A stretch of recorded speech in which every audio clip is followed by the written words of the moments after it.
the ancient world left behind a strange pattern. Again and again, humans built enormous things in places that seemed difficult, isolated, or unnecessary. Temples on mountain peaks, massive stone cities in dense jungles, tombs hidden beneath deserts, underground chambers carved into solid rock with no natural light and no obvious reason to exist.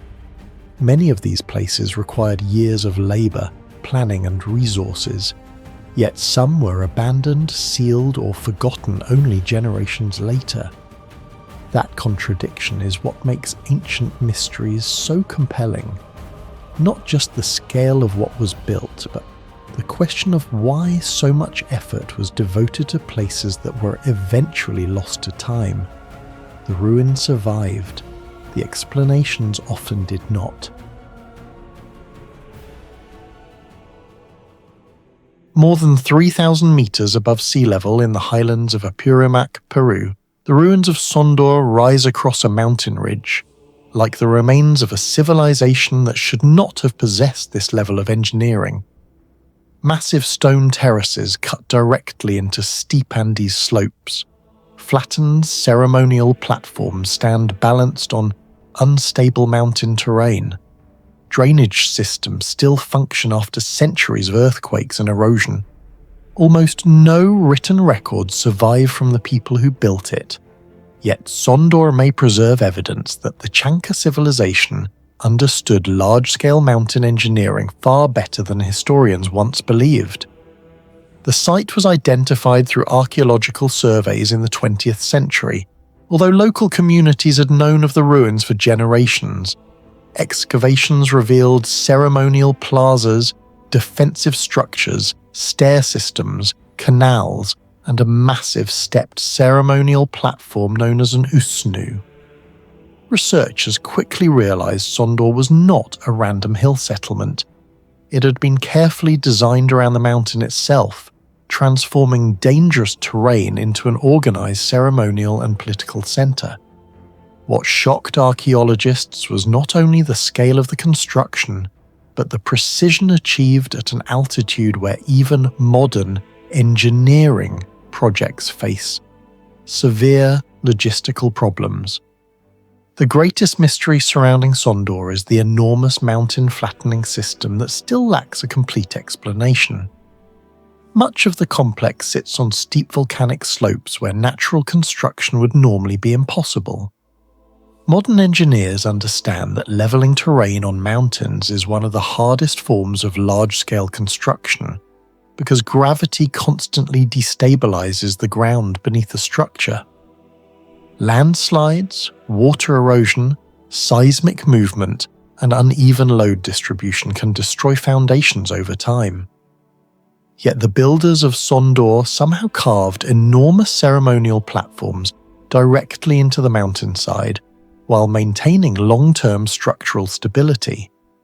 Some terraces at Sondor extend across sharply inclined terrain with surprisingly uniform horizontal alignment.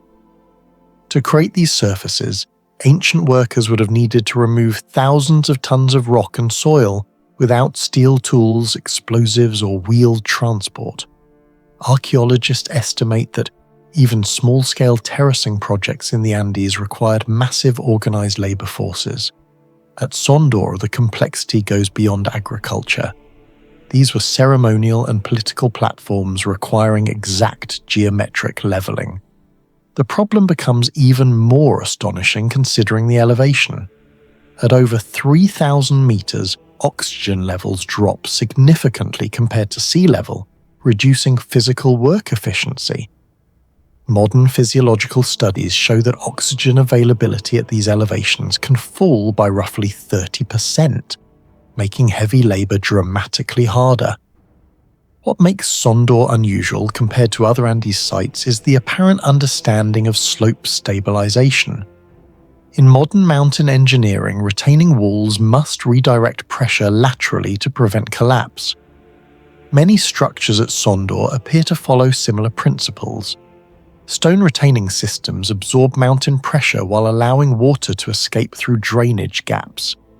This reduces hydrostatic buildup, one of the primary causes of wall failure in mountainous environments. Similar concepts exist in later Inca sites such as Machu Picchu, where underground drainage systems account for nearly 60% of the site's engineering infrastructure. But Sondor may predate some of the most famous Inca hydraulic solutions, raising uncomfortable questions about where this knowledge originally emerged. The Chanca civilization itself remains poorly understood. Most surviving information about them comes from Inca chronicles written after violent wars between the two cultures in the 15th century. According to those records, the Chanca were feared military rivals capable of threatening Cusco before the rise of Emperor Pachacuti. But Sondor suggests they were far more than warriors. The engineering complexity of the site points to organized architectural planning, labor administration, geological understanding, and possibly even mathematical surveying techniques. One of the strangest aspects of Sondor is how precisely its structures interact with the natural topography. Instead of forcing straight-line geometry onto the landscape, many walls adapt organically to the mountain's contours. This reduces stress concentrations during earthquakes. Modern earthquake engineering often relies on distributing force across irregular structures rather than rigid, symmetrical systems. Some researchers believe ancient Andes builders discovered similar principles through centuries of experimentation in one of the most seismically active regions on Earth. Peru experiences thousands of detectable earthquakes every year due to tectonic interaction between the Nazca Plate and South American Plate. Yet portions of Sondor remain standing after centuries of seismic activity. The stonework itself creates another unanswered puzzle. While not as refined as the famous polygonal masonry of Cusco, many blocks at Sondor were still shaped with remarkable precision. The stones interlock closely enough to reduce instability without requiring mortar. Historians still debate exactly how ancient Andes civilizations achieved this level of shaping. Experimental archaeology has shown that hammerstones and abrasion techniques can produce smooth surfaces, but reproducing large-scale precision fitting remains extremely time-consuming, even under controlled conditions. At Sondor, workers perform this process while transporting materials across steep mountain terrain with no draft animals capable of carrying massive stone loads. Water management may be the clearest sign of advanced engineering at the site. Mountain environments create violent seasonal runoff capable of destroying foundations within decades. Yet Sondor includes channels and runoff systems specifically designed to redirect rainwater away from ceremonial sectors. Some drainage paths appear integrated directly into terrace architecture. Modern civil engineers recognize that improper water management causes more structural failures in mountain settlements than earthquakes themselves. Without drainage control, soil saturation weakens foundations and triggers slope collapse. The survival of Sondor suggests its builders deeply understood how water behaves under mountain pressure. At the center of the complex stands the giant Usnu platform, perhaps the most mysterious structure in the entire site. Elevated above surrounding sectors, it dominates the ridge with a commanding panoramic view across valleys and distant peaks. Similar Usnu structures throughout the Andes are associated with ritual ceremonies, political authority, and astronomical observation. At Sondor, some researchers suspect the platform may have been aligned with solar events or seasonal cycles tied to agriculture and religious ceremonies. Certain stairways and sightlines appear oriented towards specific mountain horizons where the sun rises during important points of the year. While evidence remains inconclusive, the possibility connects Sondor to a broader Andes tradition of integrating astronomy directly into architecture. Comparisons with other ancient civilizations make the mystery even deeper. Across the ancient world, societies that mastered mountain engineering often possessed centralized bureaucracies and advanced logistical systems. The Romans used concrete and complex surveying instruments to stabilize mountain roads and aqueducts. The Nabateans at Petra carved hydraulic systems into desert cliffs using sophisticated water calculations. The Inca developed road systems stretching over 40,000 kilometers across impossible terrain. But the Chanca left behind little written evidence, explaining how they organized projects like Sondor. That absence creates one of archaeology's most frustrating gaps. The engineering survived. The explanations did not. Perhaps the most unsettling possibility is that Sondor represents only a fragment of a much larger lost technological tradition in the Andes. Many historians once treated pre-Inca civilizations as culturally fragmented societies lacking unified engineering sophistication. But discoveries across Peru continue to challenge that assumption. Advanced terracing hydraulic systems, seismic-resistant masonry, and astronomical architecture appear repeatedly across different cultures separated by centuries. This suggests knowledge was transmitted, refined, and inherited long before the Inca Empire emerged. What do you think the builders of Sondor truly understood about mountain engineering that history has forgotten? Share your theory in the comments below. Far from the famous capitals of the ancient world, Kibyra lies hidden among the mountains of southwestern Turkey, a city that should not have possessed the level of engineering buried beneath its ruins. Earthquake-resistant structures, advanced hydraulic systems, acoustic architecture with near-perfect sound transmission, and at the center of it all, a mosaic floor so durable that even after nearly 2,000 years of earthquakes, moisture and collapse, its colors remain almost untouched. Kibyra was never supposed to rival Rome or Alexandria, yet many archaeologists now believe it contained technical knowledge far beyond what historians expected from a regional mountain city. The ruins of Kibyra sit near the modern town of Golhisar in southwestern Turkey, at an elevation of nearly 1,000 meters above sea level. The city was originally founded by peoples from Anatolia before later falling under Hellenistic and Roman influence. Ancient records describe Kibyra as a powerful regional center, known for horse breeding, ironworking, and military organization. But for centuries, much of the city disappeared beneath soil, vegetation, and earthquake debris. Modern excavations accelerated in the early 21st century, revealing massive public buildings, stadiums, baths, underground infrastructure, and one of the most mysterious mosaics ever discovered in Anatolia. One of the first puzzles archaeologists noticed was the city's unusual survival pattern against seismic destruction. Kibyra lies close to active fault systems within Anatolia, one of the most earthquake-prone regions on Earth. Modern Turkey experiences thousands of measurable tremors every year, and destructive earthquakes have repeatedly devastated nearby cities throughout history. Yet, many structural elements in Kibyra remained standing long after neighboring settlements collapsed completely. Researchers discovered that several buildings contained forms of flexible masonry rarely associated with provincial Roman cities.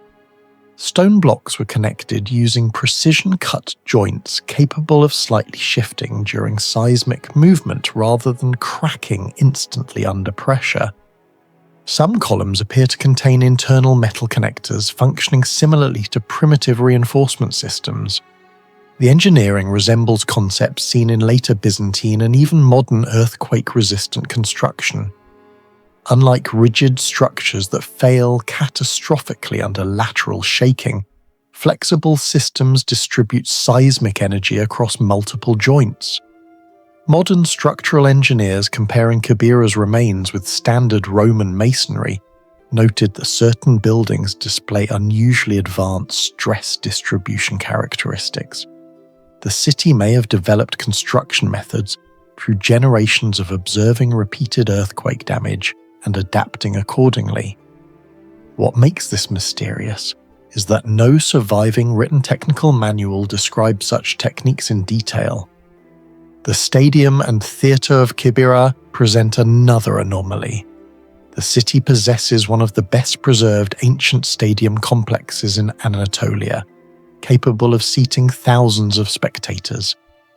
Yet what truly surprises researchers is the acoustic performance. Modern sound tests conducted within portions of the surviving structure demonstrated that voices spoken near the centre can still be heard clearly dozens of meters away without amplification. This level of sound transmission usually requires carefully calculated geometry, reflective surfaces, and precise curvature. Ancient Greek theatres such as Epidaurus are famous for extraordinary acoustics, but Kibyra's stadium was not expected to perform at a comparable level because of its different structural layout. Researchers found that the angle of seating rows, spacing between stone surfaces, and mineral composition of the limestone may have unintentionally or deliberately enhanced sound resonance. Some acoustic specialists believe the stone itself plays a role. Certain dense mineral concentrations reflect mid-frequency human vocal ranges particularly efficiently. Whether the builders understood acoustic mathematics formally remains unknown, but the result suggests sophisticated empirical knowledge accumulated through experimentation. However, the greatest mystery inside Kibyra is not hidden in its walls or stadiums. It lies beneath the floor of a ceremonial structure where archaeologists uncovered the famous Medusa mosaic. At first glance, it appears simply beautiful, a detailed depiction of Medusa surrounded by intricate geometric patterns crafted from thousands of tiny coloured stone pieces known as tesserae. But scientific analysis revealed something far more astonishing. The mosaic should not have survived in such condition. The Medusa mosaic dates back roughly 1800 years. During that time, the region experienced severe earthquakes, seasonal flooding, temperature fluctuations, and structural collapse. Under normal circumstances, mosaics fracture, separate, discolor, or warp after centuries of pressure and moisture infiltration. Many Roman mosaics discovered across the Mediterranean survive only in fragments, yet the Kibyra Medusa remained remarkably intact, preserving sharp detail and vivid coloration almost unprecedented for its age. Archaeologists began investigating not only the artwork itself, but the engineering hidden underneath it. Beneath the visible tesserae lies a complex multi-layer foundation system. Roman mosaics commonly used layered foundations, but Kibyra's version appears unusually sophisticated. The lower layers contain compacted stone, lime mortar, and finely distributed aggregate designed to absorb stress and distribute weight evenly across the surface. Instead of behaving like a rigid slab, the foundation functioned more like a semi-flexible platform capable of handling subtle ground movement. Laboratory analysis of mortar samples revealed highly durable mineral combinations, possibly including volcanic ash components similar to pozzolanic materials used in Roman marine concrete. Pozzolanic reactions create crystalline bonding structures that strengthen over time when exposed to moisture. Modern scientists studying ancient Roman concrete have discovered that some mixtures continue chemically evolving for centuries, allowing them to resist cracking better than many modern materials. Kibyra's mosaic foundation may have relied on similar principles. The tesserae themselves present another technical puzzle. Many were cut with extraordinary precision despite their tiny size. Some measure only a few millimeters across, yet maintained consistent geometry and alignment across large curved patterns. This required not only skilled craftsmanship but advanced planning. Any slight deviation in angle or spacing would distort the image dramatically. creating the Medusa face alone likely required tens of thousands of individually shaped pieces. Even more mysterious is the preservation of colour. Pigments in ancient mosaics often fade due to oxidation, mineral reactions, or water damage. Yet many colours within the Medusa mosaic remain unusually vivid. Researchers believe the mineral composition of the stones may have contributed to long-term stability. Certain naturally coloured stones resist ultraviolet degradation and chemical erosion far better than artificial pigments. However, transporting and selecting such materials would have required access to extensive trade networks and deep material knowledge. Some engineers comparing Kibyra's mosaic system to modern flooring technology noted similarities with layered, anti-fracture foundations used today in seismic zones. Modern earthquake-resistant floors often incorporate flexible intermediate layers designed to dissipate movement before stress reaches the visible surface. Kibyra appears to have achieved a primitive version of this concept nearly 2 millennia earlier. Another unexplained aspect of Kibyra involves its hydraulic infrastructure. Building stable water systems in mountainous terrain is extremely difficult because pressure changes rapidly with elevation.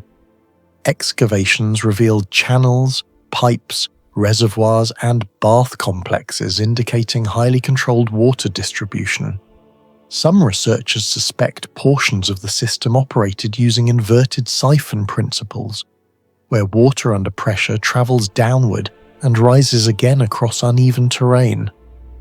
Roman engineers understood basic hydraulic principles, but implementing them successfully required precise calculations. Excess pressure could rupture pipes instantly. The fact that Kibyra maintained reliable water distribution at high elevation suggests technical competence far beyond what historians once assumed about regional Anatolian cities.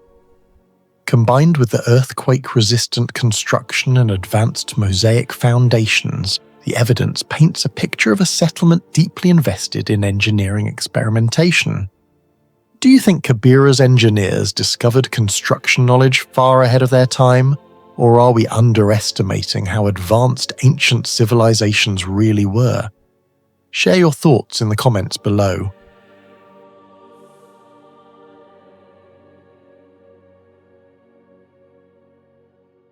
In the remote village region of Jharkhand, eastern India, Maluti temples should not still exist. More than 100 terracotta temples were built here centuries ago, using baked clay, organic binders, and fragile earthen materials in one of the harshest monsoon climates in South Asia. Yet many structures remain standing after hundreds of years of seasonal flooding. Humidity swings above 80%, biological erosion, and constant thermal expansion. Some walls still preserve microscopic carvings sharper than modern cement restorations. Even stranger, parts of the original surface coatings repel moisture more effectively than many modern conservation materials. Archaeologists call Maluti one of eastern India's greatest forgotten temple complexes. Engineers quietly see something more disturbing, evidence of construction knowledge that was never fully documented, then seemingly disappeared. The temples were largely documented during colonial-era surveys in the 19th century, although local communities had protected the site for generations before formal archaeological attention arrived. Early British surveyors described over 108 temples scattered across the settlement, though today only around 70 survive in partial form. What immediately confused researchers was scale. Maluti was not a major imperial capital like Vijayanagara or a wealthy ceremonial centre like Khajuraho. It was a relatively isolated settlement, yet the density of sacred architecture rivaled some far larger historical regions. Even more puzzling was the consistency of engineering across multiple structures built over different reigns. Most historians connect the construction of the temples to the Barbasanta dynasty between the 17th and 19th centuries. According to regional accounts, local rulers invested heavily in temple construction after receiving tax privileges from the Bengal Sultanate. But the historical explanation creates a technological contradiction. Building dozens of tall terracotta temples required enormous quantities of processed clay, controlled kiln temperatures, transport systems, and specialized artisans. Producing enough high-density fired brick for over 100 temples would likely have required millions of individual units. Even with conservative estimates, historians believe some temple clusters may have consumed more material than medium-sized fortified settlements of the same era. This becomes more mysterious when researchers examine the bricks themselves. Typical historical terracotta in humid regions suffers rapid exfoliation. Water enters microscopic pores, expands during thermal cycling, and gradually fractures the material from within. In Bengal and eastern India, many exposed clay structures deteriorate severely within a few centuries without constant maintenance. Yet several Maluti temples still preserve sharp geometric edges and relief surfaces despite centuries of monsoon exposure. Laboratory examinations on comparable Eastern Indian terracotta show compressive strengths ranging between 15 and 25 megapascals depending on firing quality. Some Maluti samples appear unusually vitrified, suggesting firing temperatures may have exceeded expectations for rural kilns of the period. No one fully understands how these firing conditions were achieved consistently. Archaeologists have not discovered industrial-scale kiln infrastructure capable of supporting such mass production. This absence has triggered several theories. One possibility is that temporary high-efficiency kilns were built using local insulating clay mixtures that left little archaeological trace. Another theory suggests artisans developed highly optimized fuel-air systems capable of generating stable firing temperatures above 900 degrees Celsius using biomass fuels. Experimental reconstructions have shown that maintaining uniform kiln temperatures with pre-industrial technology is extraordinarily difficult. Slight oxygen variation can cause catastrophic cracking in detailed terracotta panels. Yet many Maluti carvings survived intact. The carvings themselves represent another unresolved engineering puzzle. Temple walls contain dense narrative scenes from Hindu epics, animals, floral geometry, dances, and military processions compressed into extremely small terracotta surfaces. Some motifs measure only a few centimeters across, yet preserve sharp line separation and layered relief depth. Clay normally shrinks unpredictably during drying and firing, especially in humid climates. Modern ceramic engineers compensate for this using moisture controls and carefully standardized compositions. Maluti artisans somehow achieved near-repeatable precision centuries earlier. Researchers comparing Maluti carvings with those at Bishnupur noticed something unusual. The density of decorative detail at Maluti is disproportionately high relative to structural thickness. In simpler terms, the walls were heavily carved without dramatically weakening the load-bearing integrity of the structure. This suggests the builders understood stress distribution better than expected. Certain arches and vertical supports appear intentionally thickened at hidden compression points, while highly decorated regions were placed where structural load remained lower. It resembles primitive finite load optimization, long before formal structural mathematics existed in the region. Then there is the issue of survival. Several temples show slight inward wall inclinations that appear deliberate rather than accidental. Modern engineers recognize this principle in anti-collapse masonry design. Even a few degrees of geometric correction can redirect gravitational stress more efficiently toward the foundation. Similar techniques appear in Inca stonework, Egyptian pyramids, and some Himalayan monasteries. But Maluti's application is unusual because it was implemented in relatively fragile terracotta architecture rather than massive stone blocks. The greatest mystery, however, may be hidden in the surface itself. Many temple walls once carried red, dark brown and black mineral coatings layered over the terracotta. Traces remain today in protected recesses. Conservation scientists studying surviving fragments noticed that original coated areas often resist fungal growth and moisture penetration better than modern restoration patches applied during 20th century repair work. This should not happen. Modern conservation chemistry includes synthetic polymers, water-resistant sealants, and industrial mineral stabilizers.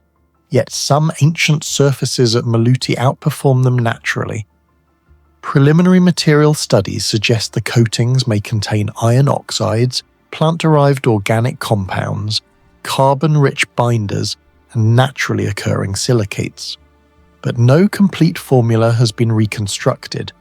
Researchers suspect the coating acted not merely as pigment but as a breathable hydrophobic barrier.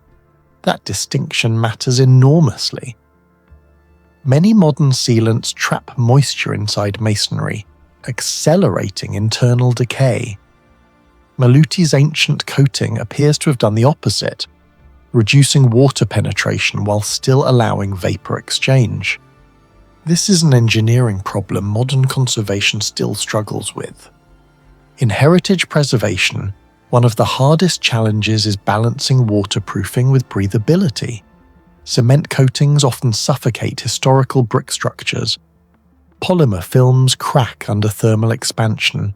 Silicone treatments degrade under ultraviolet radiation over decades. Yet some Maluti surfaces survived monsoon cycles for centuries with minimal delamination.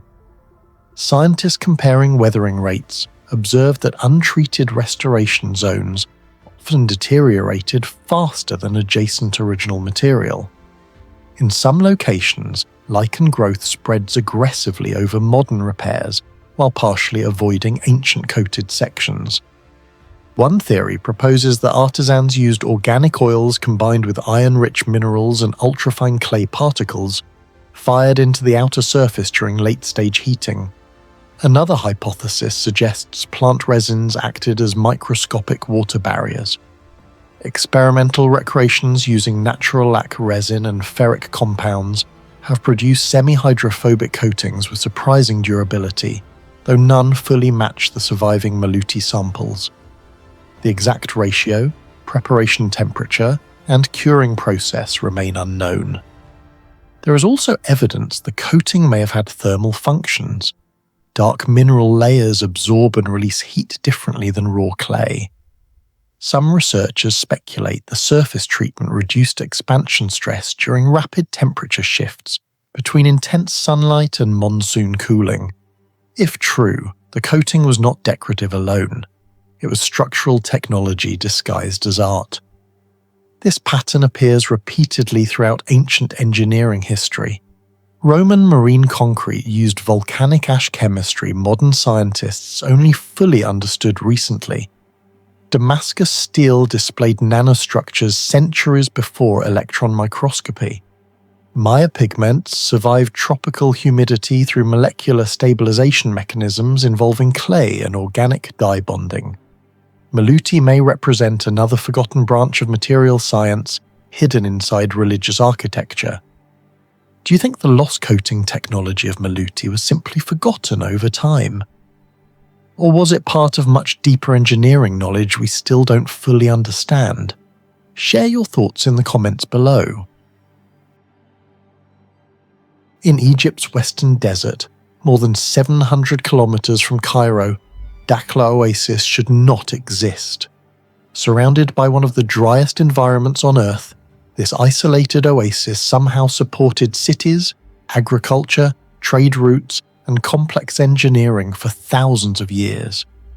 Yet the deeper archaeologists dig into Dakhleh, the stranger it becomes. Beneath the sand are ancient water systems that still function, mud brick cities that survived longer than some stone structures, and architectural designs so efficient that modern climate engineers still study them today. The modern rediscovery of Dakhleh accelerated during the 20th century through Egyptian expeditions, aerial surveys, and desert archaeology projects. Satellite imaging later revealed buried settlements, forgotten caravan routes, and underground water systems hidden beneath layers of drifting Sahara sand. What shocked researchers was not simply the size of the Oasis network, but the level of technical adaptation achieved in an environment receiving less than 50 millimeters of rain annually. In some years, rainfall is effectively zero. One of the greatest mysteries surrounding Dakhleh is its mastery of underground water. The oasis depends on the Nubian sandstone aquifer system, one of the largest fossil water reserves on Earth, stretching beneath parts of Egypt, Libya, Chad, and Sudan. Today, hydrologists use satellite mapping, pressure analysis, and geological modelling to locate productive wells. Yet ancient engineers at Dakhleh somehow positioned wells with extraordinary precision more than 2,000 years ago. Many of these wells tapped naturally pressurized groundwater that rose without mechanical pumping. Some still flow today. Researchers studying Roman-era hydraulic systems at Dakhleh found carefully engineered gradients in underground channels designed to maintain stable water movement while minimizing erosion. In some sections, the slope deviation is astonishingly small, comparable to later Persian Qanat systems, considered among the greatest hydraulic achievements of the ancient world. The mystery is not just that the system worked, but how ancient builders understood subsurface hydrology with such accuracy in an era without modern geological instruments. But the most baffling mystery of Dakhleh may be its mud brick cities. Across the oasis, archaeologists uncovered settlements built almost entirely from sun-dried mud brick. Under normal conditions, mud brick is fragile. Rain destroys it, wind erodes it, temperature fluctuations crack it apart. Even modern adobe structures require constant maintenance. Yet parts of Dakhleh's ancient cities survived for more than 2 millennia in the Sahara. At sites like Kellis and Balat, entire walls, storage rooms, towers, and administrative buildings remain standing despite centuries of desert exposure. Some structures date back to the Old Kingdom period, nearly 4,000 years ago. This durability has become a serious engineering puzzle. Material analysis revealed that these bricks were not simple mixtures of mud and straw. Many contained highly controlled proportions of clay, fine sand, salt minerals, and organic fibers. Under microscopic examination, researchers found dense internal bonding patterns that reduce thermal cracking. Some bricks even appear to have undergone natural mineral stabilization over centuries, essentially hardening with age instead of weakening. The thermal challenge alone should have destroyed them. In the Sahara, surface temperatures can swing by more than 30 degrees Celsius between day and night. These constant expansion and contraction cycles normally fracture earthen materials rapidly. Yet many Dakhleh walls resisted this process for centuries. Some researchers believe ancient builders intentionally selected mineral-rich sediments containing evaporite salts that later crystallized inside the bricks, reinforcing them naturally. Even more mysterious is the city planning itself. Streets in several settlements were extremely narrow, sometimes barely wide enough for 2 people to pass comfortably. Initially, archaeologists assumed this reflected overcrowding. Later, climate simulations suggested something very different.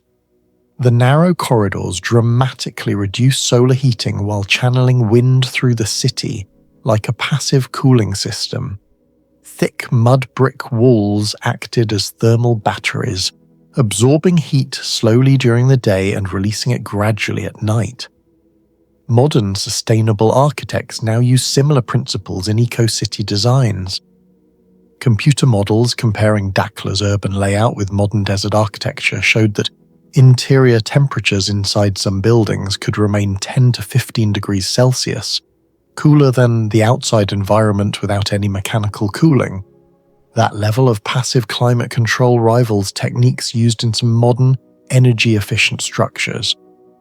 The engineering becomes even stranger when examining airflow systems.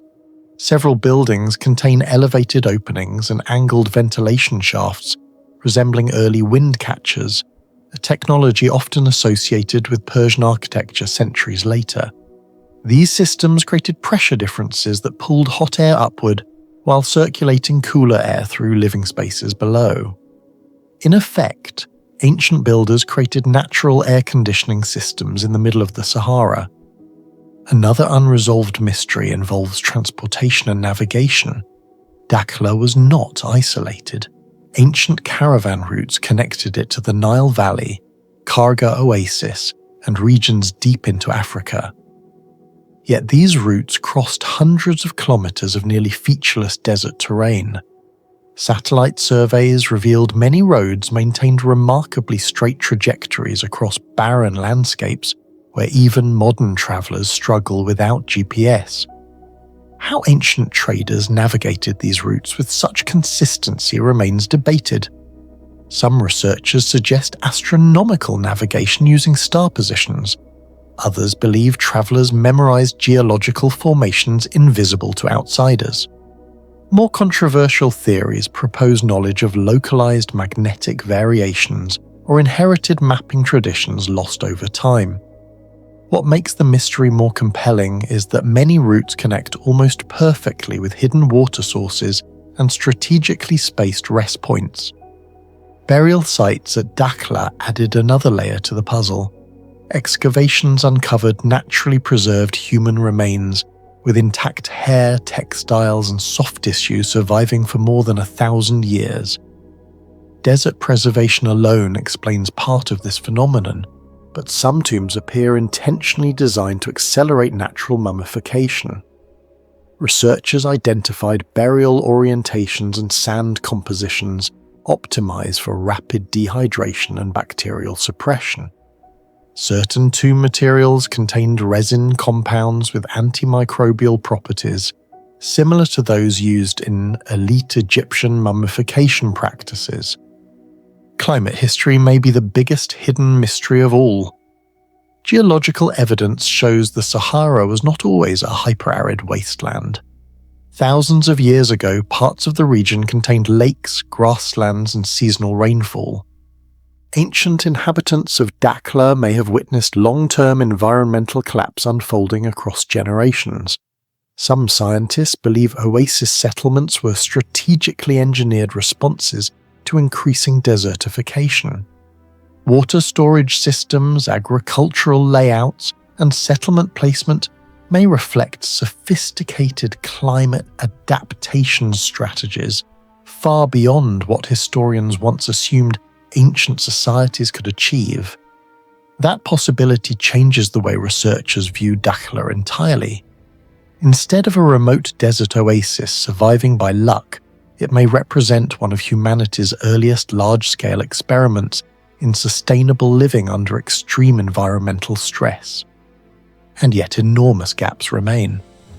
No surviving manuals explain how these hydraulic systems were designed. No detailed engineering texts describe the mud brick formulas. No records fully reveal how desert navigation networks operated with such reliability. Archaeologists can measure the structures, analyze the minerals, and simulate the airflow, but much of the practical knowledge behind Dakhleh's survival vanished long ago beneath the Sahara sands. Do you think the builders of Dakhleh possessed environmental knowledge far beyond what historians currently believe? Share your thoughts and theories in the comments below. Beneath the jungles of western Belize, near the modern village of San Ignacio, Barton Creek Cave cuts through limestone mountains like a flooded artery from another world. For more than 7 kilometers, a dark underground river disappears into total blackness. No sunlight reaches most of the system. Oxygen levels fluctuate. Sharp limestone hangs from the ceiling like teeth. Yet over 1,000 years ago, the ancient Maya repeatedly entered this cave carrying ceramic vessels, incense burners, human remains, fire, and ritual offerings deep into the darkness. Some artifacts were found nearly 2 kilometers from the entrance. Even today, trained explorers using electric lights and modern boats struggle to navigate sections of the cave safely. The terrifying question is simple. How did an ancient civilization without modern mapping technology master an underground labyrinth so dangerous that much of it remains unexplored even now? The cave first drew archaeological attention during the 20th century, but systematic investigation accelerated in the 1970s and 1980s when researchers began discovering dense concentrations of Maya ceremonial material inside the flooded chambers. Excavations later revealed pottery fragments, calcite-covered skulls, sacrificial remains, and ceremonial platforms dating primarily between 200 and 900 CE during the Maya Classic period. What shocked archaeologists was not merely the quantity of objects, but their location. Many had been deliberately placed in areas requiring long canoe journeys through absolute darkness. Some artifacts rested on elevated ledges accessible only through narrow passages above deep water. This was not accidental wandering. It was organized movement through an environment most humans instinctively avoid. For the Maya, caves were believed to be entrances to Xibalba, the underworld described in the Popol Vuh. But Barton Creek appears to have been more than a symbolic religious site. Evidence suggests the cave functioned as a highly controlled ceremonial complex requiring advanced environmental knowledge, spatial memory, and logistical coordination. In some ways, the engineering mystery of Barton Creek resembles the underground precision seen in places like Derinkuyu Underground City or the hidden hydraulic systems beneath Teotihuacan. Yet Barton Creek differs because the Maya were not constructing a tunnel network from scratch. They were adapting a naturally hostile geological system into a functioning ceremonial route deep underground. One of the greatest unresolved mysteries is navigation. Inside Barton Creek Cave, visibility beyond torchlight would have been nearly zero. The underground river bends repeatedly, and sound echoes violently against the limestone walls. Modern cave divers often describe similar flooded systems as psychologically disorienting environments where humans rapidly lose directional awareness. Yet the Maya repeatedly transported fragile ceramic vessels through these passages without destroying them. Researchers estimate that some ritual journeys may have lasted several hours. This implies a remarkably accurate internal understanding of the cave's structure. Archaeologists have proposed several theories explaining how the Maya navigated the darkness. Some believe generations memorized the cave through oral transmission, effectively creating a living mental map. Others suspect that airflow patterns, water acoustics, and rock formations served as natural orientation markers. Studies in human spatial cognition show that experienced navigators can develop acoustic mapping abilities in dark environments, using echoes to estimate chamber size and passage direction. Blind individuals using echolocation demonstrate similar neurological adaptation today. If the Maya intentionally trained ritual specialists inside Barton Creek over generations, they may have developed environmental navigation skills far beyond what modern people expect from ancient societies. The problem of light creates another major technical mystery. Most ceremonial areas inside Barton Creek would have required sustained illumination, yet fire inside confined caves presents serious dangers. Torches rapidly consume oxygen while producing carbon dioxide and smoke.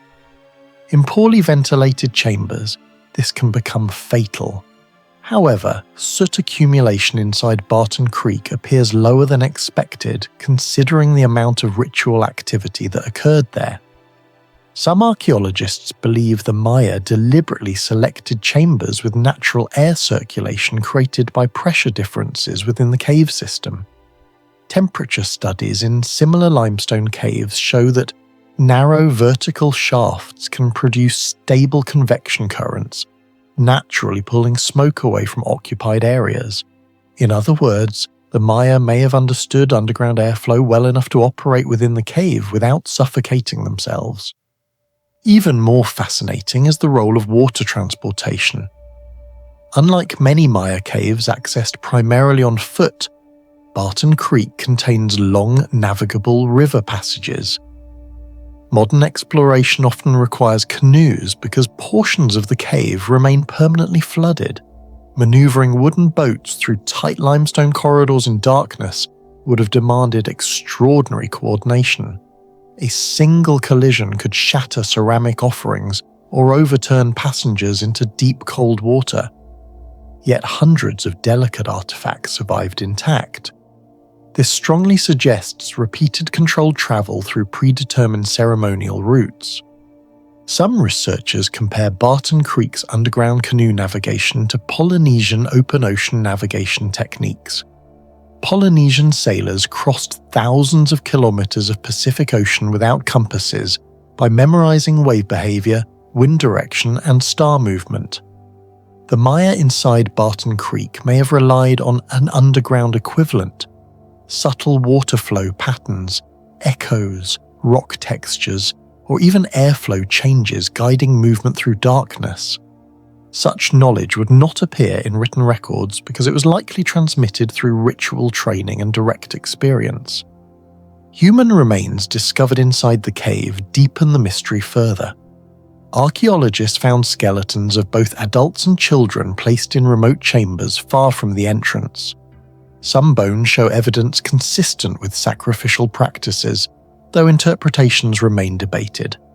Transporting bodies through flooded passages into difficult-to-access chambers would have required significant physical effort and planning. This suggests ritual meaning outweighed practical difficulty. Certain skeletal deposits were positioned near water pools or acoustically resonant chambers, leading some researchers to suspect that sound itself played an important role in Maya ceremonies.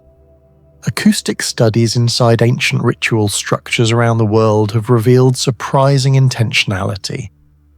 At sites like Chavinda Huantar, underground passages were engineered to distort sound and create psychological effects during ceremonies. Barton Creek was not artificially carved to the same degree, yet natural chambers inside the cave produce unusual resonance patterns. Dripping water, echoing voices, and amplified footsteps could have transformed rituals into overwhelming sensory experiences. In complete darkness, sound becomes spatial architecture. The Maya may have intentionally chosen ceremonial chambers based on these acoustic properties. But perhaps the most astonishing mystery involves preservation. Barton Creek Cave exists in an environment that should destroy artifacts rapidly. Humidity inside the cave remains extremely high year-round. Water constantly moves through the system. Organic materials exposed to moisture usually decompose quickly due to bacterial and fungal activity. In tropical surface environments, many materials deteriorate within decades. Yet inside Barton Creek, archaeologists recovered ceramics, bone fragments, and even delicate surface details preserved for over 1,000 years. This preservation paradox has become one of the most scientifically intriguing aspects of the cave. Researchers discovered that Barton Creek maintains a remarkably stable microclimate. Temperatures remain close to 24 to 25 degrees Celsius throughout most of the year, with minimal fluctuation. In addition, the cave's airflow and mineral-rich water chemistry may actively inhibit certain forms of biological decay. Calcite deposition slowly coats objects with a protective mineral layer, almost sealing them in stone over time. Some pottery fragments appear partially fossilized beneath thin, crystalline coatings. The preservation conditions have been compared to other extraordinary archaeological environments such as the dry tombs of Valley of the Kings or the frozen burials of the Pazyryk culture in Siberia. But Barton Creek is different because it achieves preservation inside a wet tropical environment where decay should dominate. Scientists still do not fully understand how humidity, mineral saturation, oxygen variation, and microbial ecosystems interact within the cave to slow deterioration so effectively. Studies of cave microbiology suggest another possibility. Certain mineral-rich cave systems contain microbial communities that suppress destructive bacteria and fungi. Similar phenomena have been observed in European caves preserving prehistoric paintings for tens of thousands of years. If Barton Creek possesses a unique subterranean microbial balance, it may partially explain why fragile materials survive for centuries despite constant moisture exposure. What do you think the Maya were truly doing deep inside Barton Creek Cave? Simple rituals, or something far more advanced than we understand today? Share your thoughts in the comments below. More than 700 kilometers from the Nile, inside Egypt's Dakhleh Oasis, the lost desert city of Kellis should never have survived.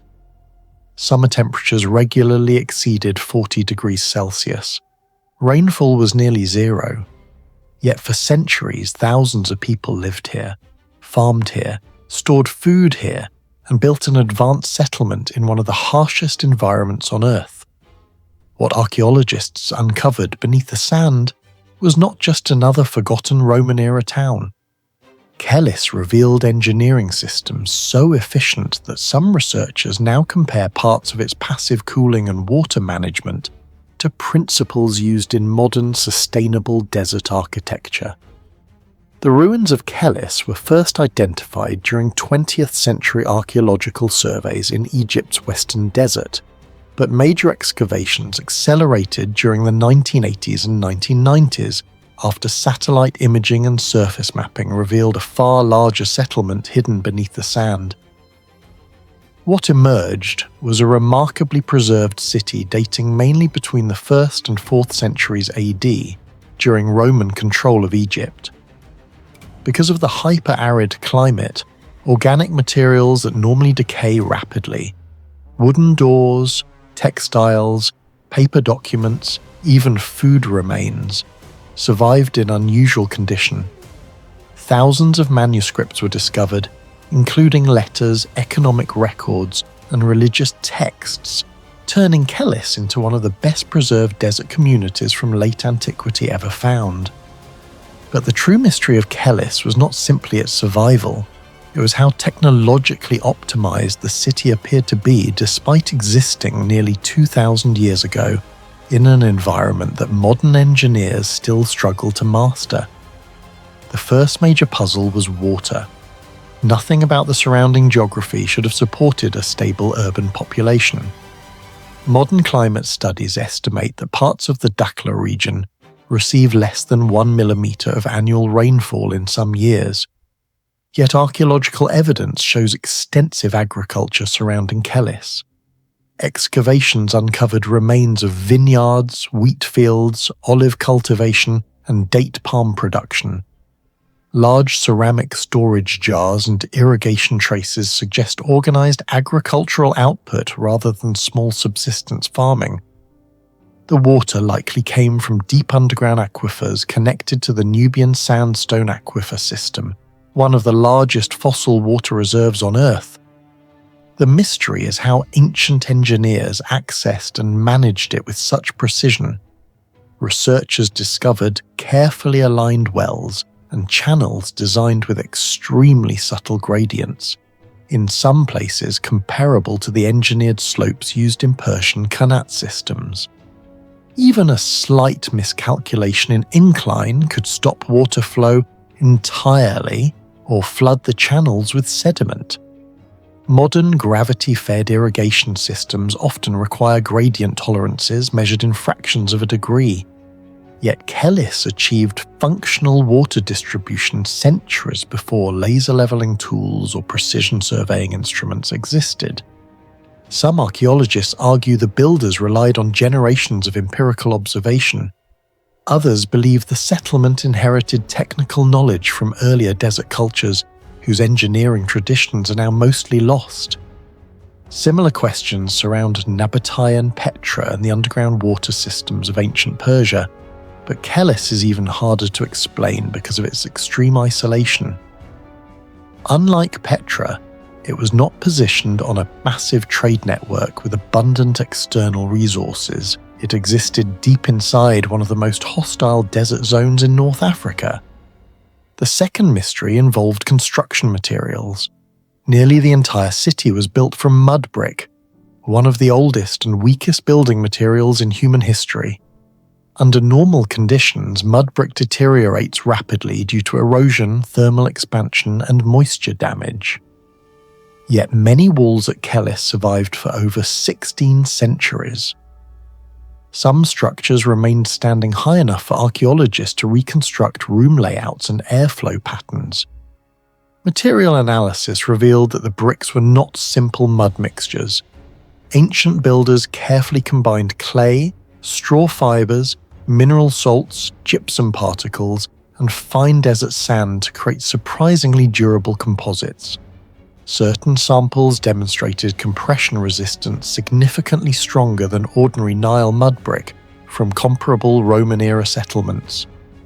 The microscopic structure of some bricks showed unusually dense internal bonding, reducing crack propagation caused by temperature fluctuations. What makes this especially mysterious is the absence of surviving technical manuals explaining the formulas. Ancient Roman architecture was heavily documented in texts like those of Vitruvius, yet the specialized desert adaptations used at Kellis appear largely undocumented. It suggests that much of the knowledge may have existed as practical engineering tradition transmitted directly between builders rather than formal scientific literature. But the greatest mystery at Kellis was hidden inside the architecture itself. When archaeologists reconstructed interior layouts, they noticed unusual design patterns repeated across residential districts. Narrow corridors aligned with prevailing wind directions, elevated openings positioned near roof level, internal chambers separated by staggered passageways, hollow spaces embedded within thick mud brick walls. At first, these seemed like random architectural quirks. Later studies suggested something far more sophisticated.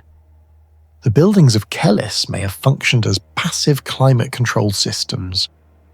Modern thermal simulations conducted on comparable desert architecture show that narrow shaded passageways can accelerate airflow through pressure differentials, effectively pulling hot air upward while drawing cooler air into living spaces below. This principle resembles the Venturi effect used in fluid dynamics. Some reconstructed structures at Kellis appear intentionally designed to exploit these airflow mechanics centuries before the scientific principles were formally understood. Measurements from preserved desert architecture using similar techniques have shown interior temperatures reduced by 8 to 12 degrees Celsius compared to outside conditions. In environments where daytime heat can exceed 45 degrees Celsius, that difference determines whether long-term habitation is possible. What shocked researchers was not simply the effectiveness of the cooling, it was the scale and consistency of the design. Passive ventilation features appeared across ordinary homes, not just elite buildings or temples. That implies standardized engineering knowledge distributed throughout the settlement. Some structures also appear oriented to reduce direct solar heating during peak afternoon hours while maximizing nighttime heat release. Thick mud brick walls acted as thermal mass batteries, absorbing heat slowly during the day and releasing it after sunset when desert temperatures dropped sharply. This concept is now central to modern sustainable architecture in arid climates. Yet Kellis implemented it nearly 2,000 years ago without electricity, mechanical fans, or industrial insulation. Comparisons have been made to traditional wind-catcher towers in Iran and naturally cooled courtyard houses in Yemen, but several researchers argue Kellis represents a uniquely optimized hybrid, adapted specifically for hyper-arid Egyptian desert conditions. Certain airflow channels found within wall cavities remain difficult to fully explain because their dimensions seem intentionally calibrated rather than purely decorative or structural. This raises an uncomfortable question for historians. How advanced was practical environmental engineering in the ancient world compared to what modern timelines assume? The manuscripts discovered at Kellis deepen the mystery further. Thousands of texts reveal detailed economic coordination, labor organization, crop management, and water allocation systems. Some records tracked seasonal agricultural productivity with remarkable precision. Others documented distribution networks and storage logistics across the settlement. One particularly fascinating aspect is the evidence of long-term food preservation. Underground storage chambers beneath parts of the city maintained relatively stable internal temperatures despite brutal external heat. Combined with extremely low humidity, these chambers could dramatically slow spoilage rates. Similar principles are used today in passive cooling food storage systems across dry climates. Researchers studying preserved seeds and organic remains found evidence that Kellis sustained agriculture through periods of environmental instability that may have devastated nearby settlements. Climate reconstructions suggest the Western Desert experienced severe fluctuations during late antiquity, yet Kellis remained occupied for centuries before eventual decline in the 4th century. No explanation fully solves the mystery of how Kellis survived. Some historians believe it represented the peak of Roman and ancient Egyptian desert survival knowledge, but others argue Kellis proves we may have underestimated the environmental engineering of the ancient world, where people deeply understood airflow, thermal physics, hydrology, and construction materials, despite having no modern technology. Do you think Kellis was simply an advanced desert city, or evidence that ancient civilizations understood environmental engineering far better than we realize today? Share your thoughts in the comments below. Northern Sudan, near the western bank of the Nile and roughly 100 kilometers north of the ancient Kushite capital of Napata, hides one of the strangest pyramid fields on Earth, Sedinga pyramids. Unlike the gigantic monuments of Giza, these pyramids are small, crowded, and packed so tightly together that some are separated by less than 2 meters. More than 35 pyramids were discovered compressed into an area barely larger than a basketball court, creating one of the densest funerary landscapes ever identified by archaeologists. The site was first investigated systematically by French archaeological teams in the 20th century, but satellite surveys and later excavations revealed something unexpected. Beneath the shifting sands was not a single cemetery, but an evolving architectural system that had expanded for centuries with astonishing precision. What initially appeared to be ordinary Nubian tombs slowly became one of the most difficult engineering mysteries in ancient African archaeology. The civilization responsible was the Kingdom of Kush, one of the most powerful empires in northeastern Africa between roughly 800 BCE and 350 CE. For decades, historians underestimated Kushite engineering, often portraying it as a shadow of ancient Egypt. But Sedinga challenges that idea completely. The site demonstrates a level of spatial planning, material durability, and construction consistency that many researchers believe has not been fully explained even today. Unlike the pyramids at Giza, which relied on massive centralized labor forces and enormous limestone blocks, Sedinga operated under far harsher conditions.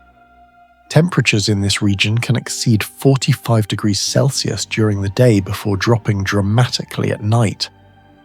Wind erosion from the Sahara acts like continuous industrial sandblasting. Seasonal sand movement destabilizes foundations, and yet many of these pyramids survived for nearly 2,000 years. The first major mystery begins with the layout itself. Archaeologists discovered that the pyramid field expanded generation after generation without destroying earlier tomb systems below the surface. Ground-penetrating radar later revealed overlapping burial chambers extending beneath neighboring structures like an underground maze. In some cases, newer pyramids were built less than a meter away from older shafts descending several meters into unstable sediment. Modern engineers note that such construction would normally carry a serious risk of collapse. Digging too close to an older chamber could destabilize the surrounding soil and trigger chain failures across nearby structures. Yet catastrophic collapses appear surprisingly rare at Sedinga. This suggests the builders possessed an advanced practical understanding of subsurface load distribution and soil behavior, despite having no surviving mathematical manuals, no metal surveying instruments, and no architectural blueprints. The density of the site also creates another unresolved problem. Why build in such extreme compression at all? The surrounding desert offered enormous open space. Instead of spreading outward, the Kushites continued inserting new pyramids into already crowded zones with incredible geometric discipline. Researchers comparing the site to other ancient cemeteries noticed that the layout resembles efficient urban planning more than traditional funerary expansion. Some archaeologists even describe the arrangement as an ancient form of architectural compression, where sacred land was treated as a limited resource requiring precise optimization. The pyramid angles themselves remained remarkably consistent, despite centuries separating different construction phases. Many maintained slopes exceeding 40 degrees, requiring careful weight distribution to prevent structural failure in shifting sand environments. Maintaining such consistency over hundreds of years without modern measurement systems remains difficult to explain. But the greatest mystery at Sedinga involves something far less glamorous than geometry or monuments. It involves mud brick. Most of the pyramids were constructed using combinations of mud brick and sandstone. On paper, this should have been a disastrous engineering choice. Mud brick is highly vulnerable to moisture fluctuations, thermal expansion, erosion, and structural fatigue. In desert climates, rapid temperature swings create repeated cycles of contraction and expansion that slowly fracture the material from within. Modern mud brick settlements in similarly harsh regions often deteriorate within decades, if not constantly maintained. Yet many pyramid cores at Sedinga remained identifiable after nearly 2,000 years of exposure to extreme environmental stress. Researchers analysing surviving fragments found evidence that the Kushites may have engineered their bricks with unusually controlled clay compositions. Some samples contained exceptionally dense compaction layers, while others revealed traces of organic fibres that may have improved flexibility and crack resistance. The mystery is that no complete recipe survives. Scientists suspect plant materials, mineral additives, or even ash-based stabilizers could have been mixed into the mud. Certain plaster remnants also suggest the possibility of protective outer coatings resistant to abrasive sand erosion. The durability becomes even more shocking when compared with later civilizations. Some Roman mud brick structures in North Africa deteriorated faster, despite being built centuries afterward, using documented engineering techniques. At Sedinga, however, sections of pyramid cores survived under conditions modern conservationists describe as extremely hostile. Wind moving across the Sahara can carry quartz-rich sand particles, capable of grinding exposed surfaces over time like mechanical polishing equipment. Yet traces of surface plaster survived on several structures. Researchers still debate whether the Kushites discovered a local mineral formula that improved resistance against erosion, or whether repeated maintenance cycles were organized through highly efficient labor systems now lost to history. There is also evidence that certain bricks were fired or partially heat-treated beyond ordinary sun-dried methods. Microscopic studies identified unusual hardness in specific fragments, raising questions about whether builders accidentally or intentionally created stronger ceramic-like layers. Experimental archaeology attempted to recreate similar compositions using Nile sediments and local clays, but matching the same durability has proven inconsistent. Even today, scientists cannot fully explain why some Sedinga bricks resisted environmental destruction far better than expected. The deeper archaeologists excavated, the stranger the site became. Many pyramids belong not to kings, but to middle-ranking elites, priests, officials, and wealthy families.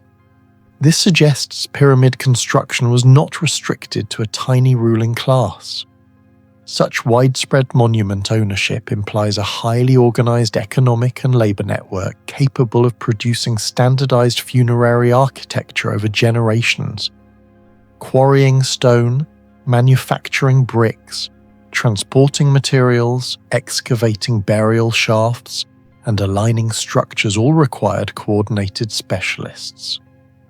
Yet the surrounding region lacks evidence of gigantic imperial infrastructure on the scale seen in Egypt. Some experts now believe the Kushites developed an early modular construction system. Similar chamber layouts, repeated masonry styles, and consistent geometric proportions suggest builders followed standardized architectural templates that could be reproduced efficiently across different tombs. In effect, Sedinga may represent one of the earliest known examples of semi-standardized monument production in human history. Instead of constructing a few gigantic monuments, the Kushites created an expandable architectural network capable of functioning across centuries. Another mystery lies in the artistic remains scattered throughout the site. Nearby stood a temple dedicated to Queen Tai, wife of Pharaoh Amenhotep III of Egypt's 18th dynasty. Stone fragments discovered there reveal a fusion between Egyptian and Nubian artistic systems unlike almost anywhere else in ancient Africa. The carvings contain extremely fine incisions cut into fragile sandstone prone to cracking. Some lines remain visible despite centuries of erosion. Archaeologists still debate how artisans achieved such precision using bronze or early iron tools on inconsistent local stone. Even more unusual is the hybridization of styles. Egyptian symbolism was not merely copied, it was adapted. Structural elements appear modified for local environmental conditions, suggesting Kushite architects understood how to merge foreign architectural principles with regional engineering realities. Transporting the stone itself presents another unresolved problem. Large sandstone blocks had to be moved across unstable desert terrain in an environment with limited nearby timber resources. Traditional wooden roller systems would have been difficult to sustain at large scale.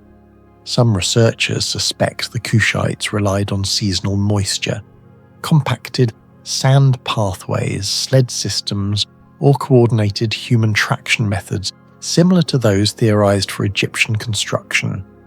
But no definitive evidence survives explaining how transport was managed so efficiently in one of the harshest landscapes in Africa. Taragar Fort. Taragar Fort rises more than 800 meters above sea level like a fortress carved directly into the mountain itself. Historians call it one of the oldest hill forts in India, but archaeologists and engineers are interested in something else entirely. Hidden inside the stone walls of Taragar are engineering systems that still do not make complete sense today.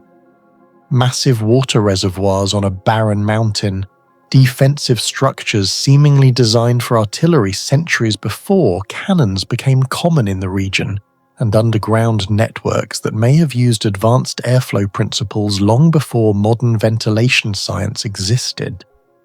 The fort is believed to have been established around the 8th century under the Chowan dynasty, though many sections visible today were expanded across multiple eras. Unlike many ancient cities discovered through satellite imagery or buried excavations, Taragar never completely vanished. It stood in plain sight for centuries above Aymer. Yet despite being continuously known, many of its core engineering secrets remain unexplained because historians focused more on its military history than on the technical sophistication hidden inside the structure itself. What makes Taragar unusual begins with its location. Most ancient mountain fortresses used elevation as defense, but Taragar goes beyond simple height advantage. The entire fortress adapts itself to the terrain with almost unnatural efficiency. Instead of forcing geometric symmetry onto the landscape, the builders integrated walls directly into the contours of the mountain. Modern structural engineers studying hill forts have noted that this type of adaptive architecture distributes stress far better during earthquakes and erosion than rigid, symmetrical layouts. Some walls reach thicknesses estimated at more than 6 meters, built from enormous stone blocks transported up steep mountain slopes centuries before industrial lifting systems existed.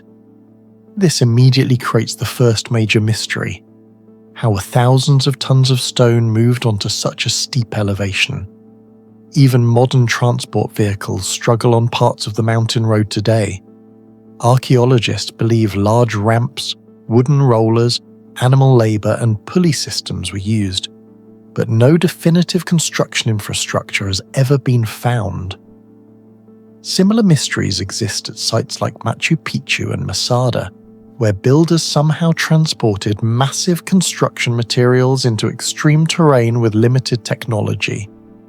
But Taragar differs because its stonework had to survive intense desert heat, seasonal monsoon erosion, and centuries of warfare simultaneously.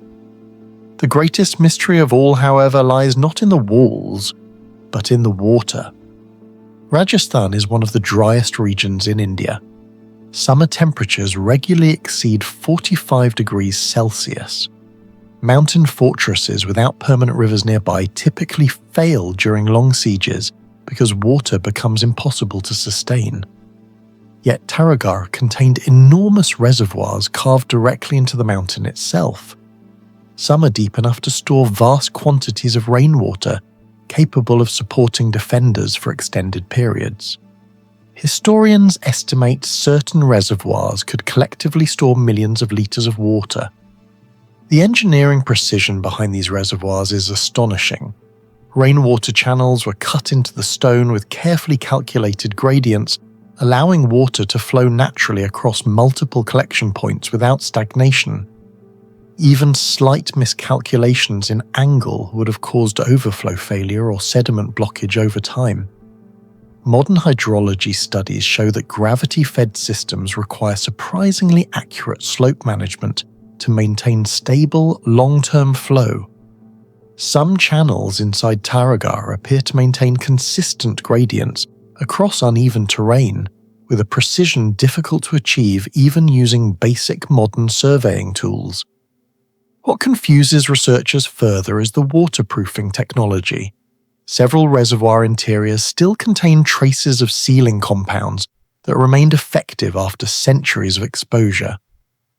Laboratory analysis of ancient Indian hydraulic mortars from comparable medieval structures has revealed mixtures containing lime, volcanic ash substitutes, organic fibers, plant extracts, and mineral additives that chemically hardened over time.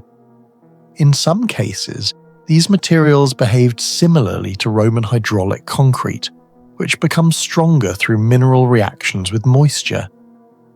engineers studying Roman harbour structures found certain ancient concretes formed crystalline bonds that modern Portland cement often lacks. Some researchers believe Taragar's waterproof coatings may have relied on comparable long-term mineral stabilization processes.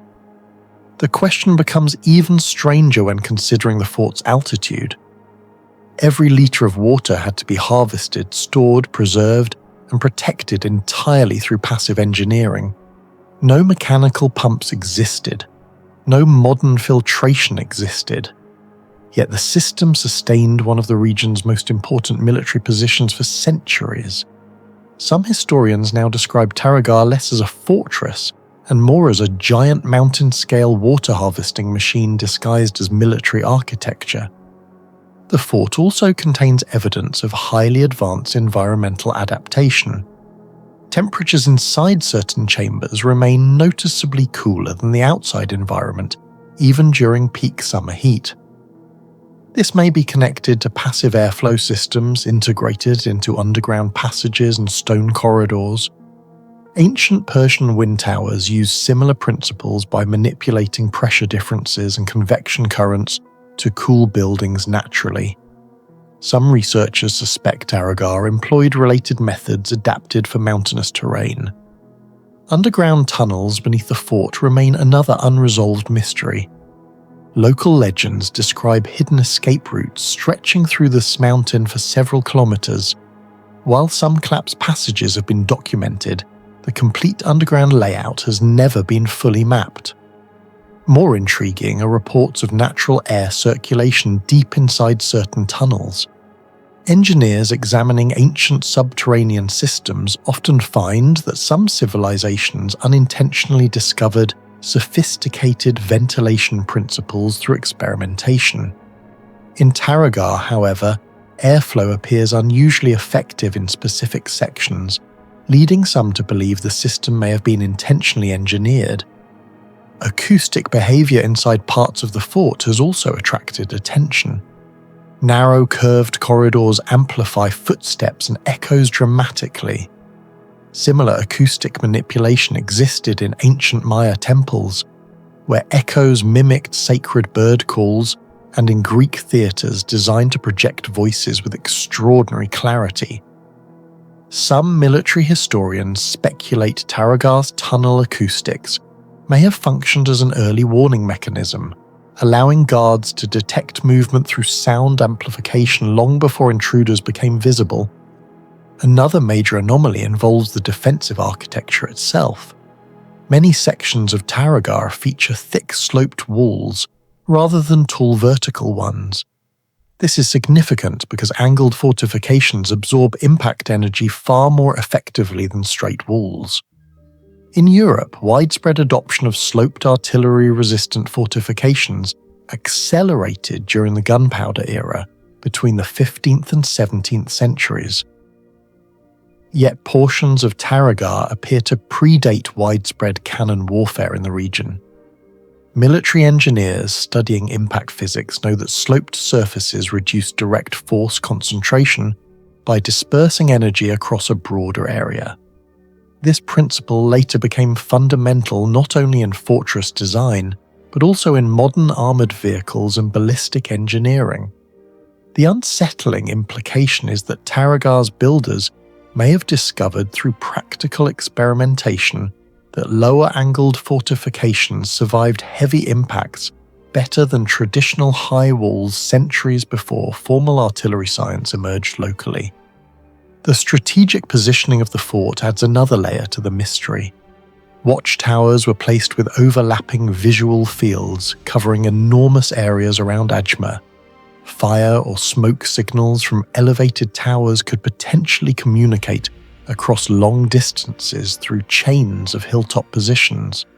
Similar optical communication systems existed in the Byzantine Empire and ancient China, where beacon towers transmitted warnings over hundreds of kilometers. Some historians believe Taragar may once have formed part of a much larger regional communication network now mostly forgotten. Perhaps the most disturbing mystery is why these technologies vanished. The same thing happened with Roman concrete, Damascus steel, and the earthquake-resistant stonework of ancient Peru, techniques far ahead of their time that were later lost for centuries. Taragar may belong to the same category of lost technology, where knowledge was passed orally among specialized builders before disappearing through war, political collapse, or social change. Do you think Taragar's engineering was simply the result of forgotten experimentation, or evidence of knowledge far ahead of its time? Share your thoughts in the comments below. Dry plains and harsh desert winds surround the remains of Sura ancient city on the western edge of the Euphrates River in modern-day Syria, a forgotten frontier fortress that once guarded the eastern boundary of the Byzantine world. Unlike famous ancient capitals built beside fertile land or major ports, Sura stood in one of the most unforgiving environments in the Near East. Annual rainfall in this region often falls below 150 millimeters, while summer temperatures can exceed 45 degrees Celsius. Yet for centuries the city survived as a heavily fortified military center, capable of housing soldiers, civilians, supplies, and massive defensive infrastructure. Archaeologists began seriously studying the ruins during 20th century surveys of Byzantine frontier settlements along the Euphrates. What initially appeared to be another abandoned desert fortress slowly revealed engineering features far more sophisticated than expected. Beneath the ruined walls and collapsed structures were signs of advanced environmental adaptation, military planning, and material technologies that remain only partially understood today. The first major mystery surrounding Sura is simple. How did such a large settlement function in this environment at all? Most successful ancient cities depended on stable agriculture, predictable rainfall, or direct access to trade routes connected to fertile regions. Sura had none of these advantages. The surrounding terrain was semi-arid, vulnerable to drought, and exposed to extreme thermal fluctuations between day and night. Yet Byzantine records suggest the city supported a permanent garrison and acted as a strategic defensive hub against Persian expansion during the 6th century. Researchers estimate that even a modest military population of several thousand people would have required enormous amounts of water every day. A single soldier in desert conditions can consume between 5 and 10 liters daily, including animals, food preparation, storage, and sanitation. Sura may have needed tens of thousands of liters continuously. This has led many historians to believe that much of the city's hydraulic infrastructure remains buried beneath the surface. Ground surveys have identified traces of underground chambers and possible cistern networks beneath parts of the city. Some researchers compare these systems to Nabatean water engineering at Petra, where hidden channels, reservoirs, and sediment traps allowed survival in extremely dry climates. But unlike Petra, Sura also had to function as a heavily militarized fortress, capable of enduring sieges. That combination makes the city extraordinarily unusual. Sura's defensive walls are another major anomaly. Traditional Roman and Byzantine fortifications usually followed highly standardized geometric principles. Towers were placed at predictable intervals. Angles were optimized for visibility and projectile coverage. But Sura's walls contain irregular curves, uneven tower spacing, and sections that appear almost asymmetrical. For years, some scholars assumed the city had simply been rebuilt repeatedly after attacks, but more recent structural analysis suggests something more deliberate may have been happening. Certain curved wall segments appear capable of dispersing impact energy more effectively than flat surfaces. When reconstructed digitally, some of these sections show similarities to deflection principles seen in later military architecture. Rather than absorbing direct force from siege weapons, curved sections could redirect stress across wider areas of masonry. This is particularly important because Sura existed during a period when siege warfare was evolving rapidly. Byzantine and Sasanian armies increasingly relied on traction trebuchets, battering systems and heavy projectile weapons capable of devastating conventional walls. Yet parts of Sura's fortifications survived surprisingly well despite centuries of erosion, earthquakes and warfare. Some wall foundations exceed several meters in thickness, and researchers believe the builders intentionally combined dense outer stone layers with shock-absorbing rubble cores. Similar layered construction appears in earthquake-resistant ancient structures elsewhere in the Near East, but Sura's military adaptation of the concept remains poorly understood. One of the most fascinating discoveries at Sura involves thermal control.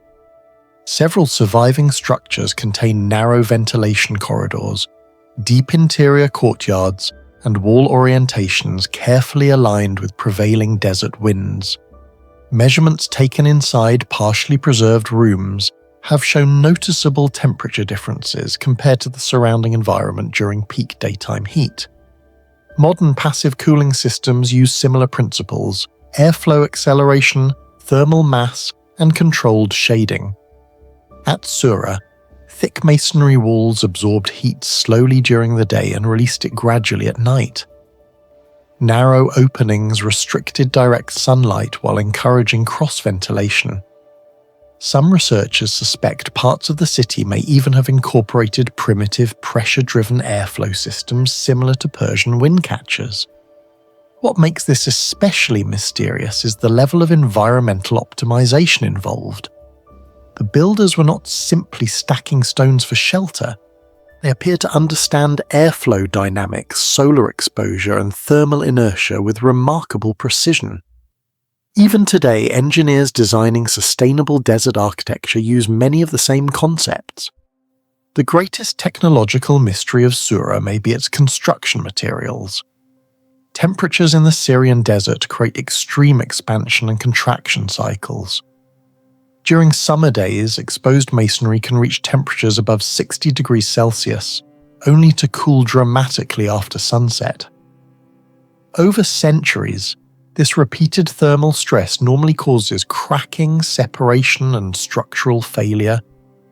Yet many portions of Sura's masonry have endured far longer than expected. Researchers examining surviving walls discovered that some mortar layers remain unusually cohesive despite more than 1,000 years of environmental exposure. Certain brick fragments also show resistance to thermal fracturing that appears inconsistent with ordinary Byzantine-era construction standards. This has generated intense debate among archaeologists and material scientists. Some believe local builders may have developed region-specific mortar formulas adapted for desert warfare environments. Microscopic analysis of surviving samples suggests the presence of unusual mineral combinations, possibly derived from volcanic ash, gypsum compounds, lime mixtures, or finely crushed ceramics. Ancient Roman concrete famously used pozzolanic reactions involving volcanic materials to create durable marine structures that survived for 2,000 years. But Sura existed far from the volcanic regions typically associated with classical Roman engineering.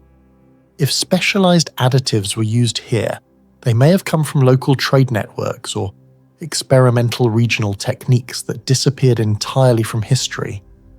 Even more intriguing is the possibility that the mortar possessed limited self-healing behavior. In modern materials science, certain lime-based mortars can slowly recrystallize after small fractures form, partially sealing microcracks over time. Some researchers suspect ancient builders accidentally or intentionally exploited similar chemical processes. Under desert conditions, this would have dramatically increased structural lifespan. The bricks themselves are equally puzzling. Thermal imaging studies of surviving sections suggest that some materials distributed heat unevenly in ways that reduced cracking stress.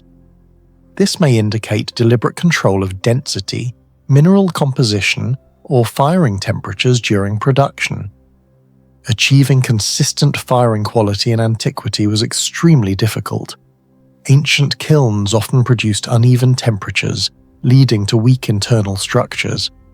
Yet portions of Sura display remarkably stable brick integrity, despite centuries of exposure. Some experts compare this mystery to other ancient material anomalies, such as the durability of Roman marine concrete, the weather-resistant plasters of Petra, or the ultra-dense masonry joints at Inca sites like Sacsayhuaman. In each case, ancient builders appear to have understood practical material engineering at levels that modern researchers are still trying to fully reconstruct.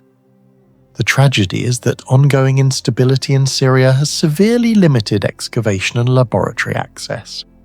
Many of Sura's most important material samples remain unstudied or inaccessible, meaning the city may still contain technological evidence capable of changing what historians understand about ancient frontier engineering.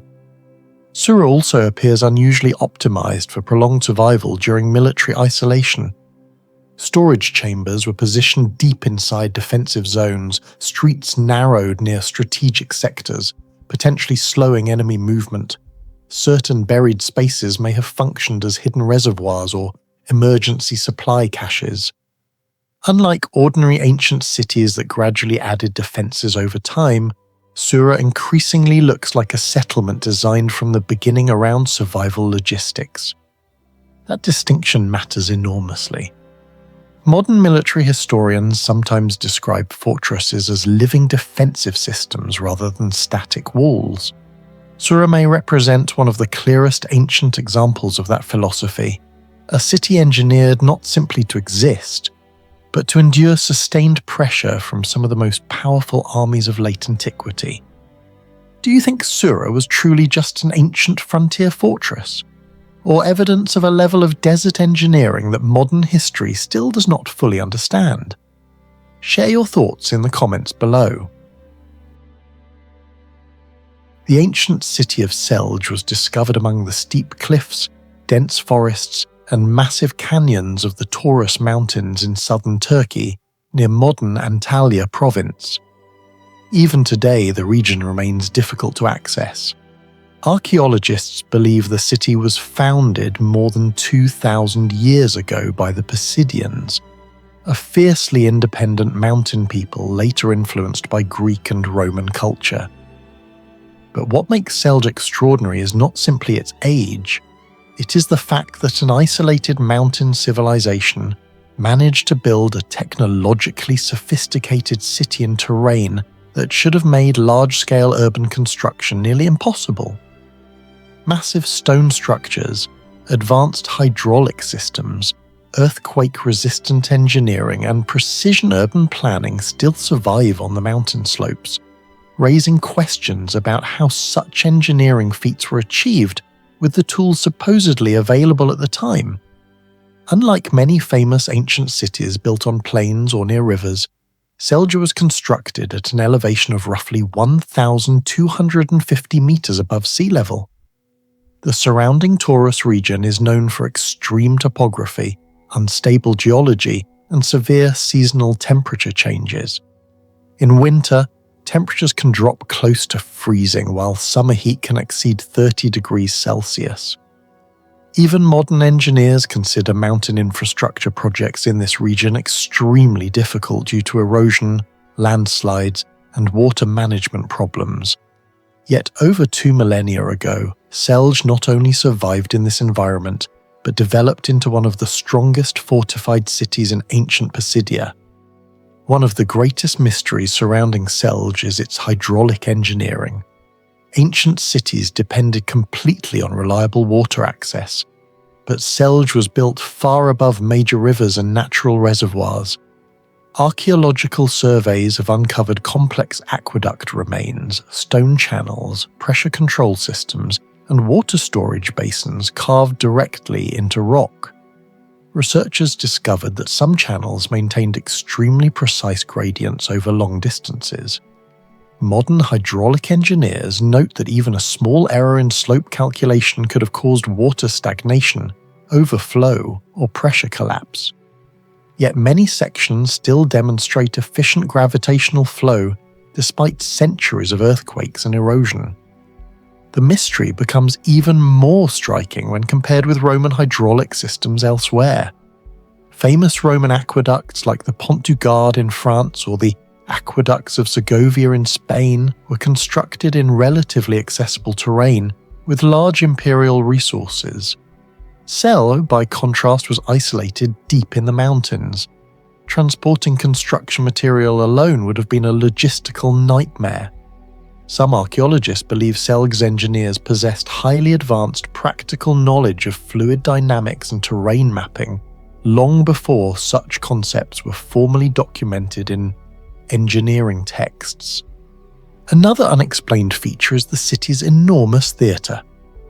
Built directly into the mountainside, the theatre could hold between 8,000 and 10,000 spectators, an astonishing capacity for a remote mountain settlement. The structure was not simply placed on flat ground. Large portions were carved directly into steep bedrock, while other sections were supported with carefully balanced masonry. The acoustic precision remains remarkable. Even today, sound travels efficiently from the lower stage area to upper seating levels. Acoustic engineers studying ancient theatres often compare Selge's design to the theatres of Epidaurus in Greece, famous for near-perfect sound reflection.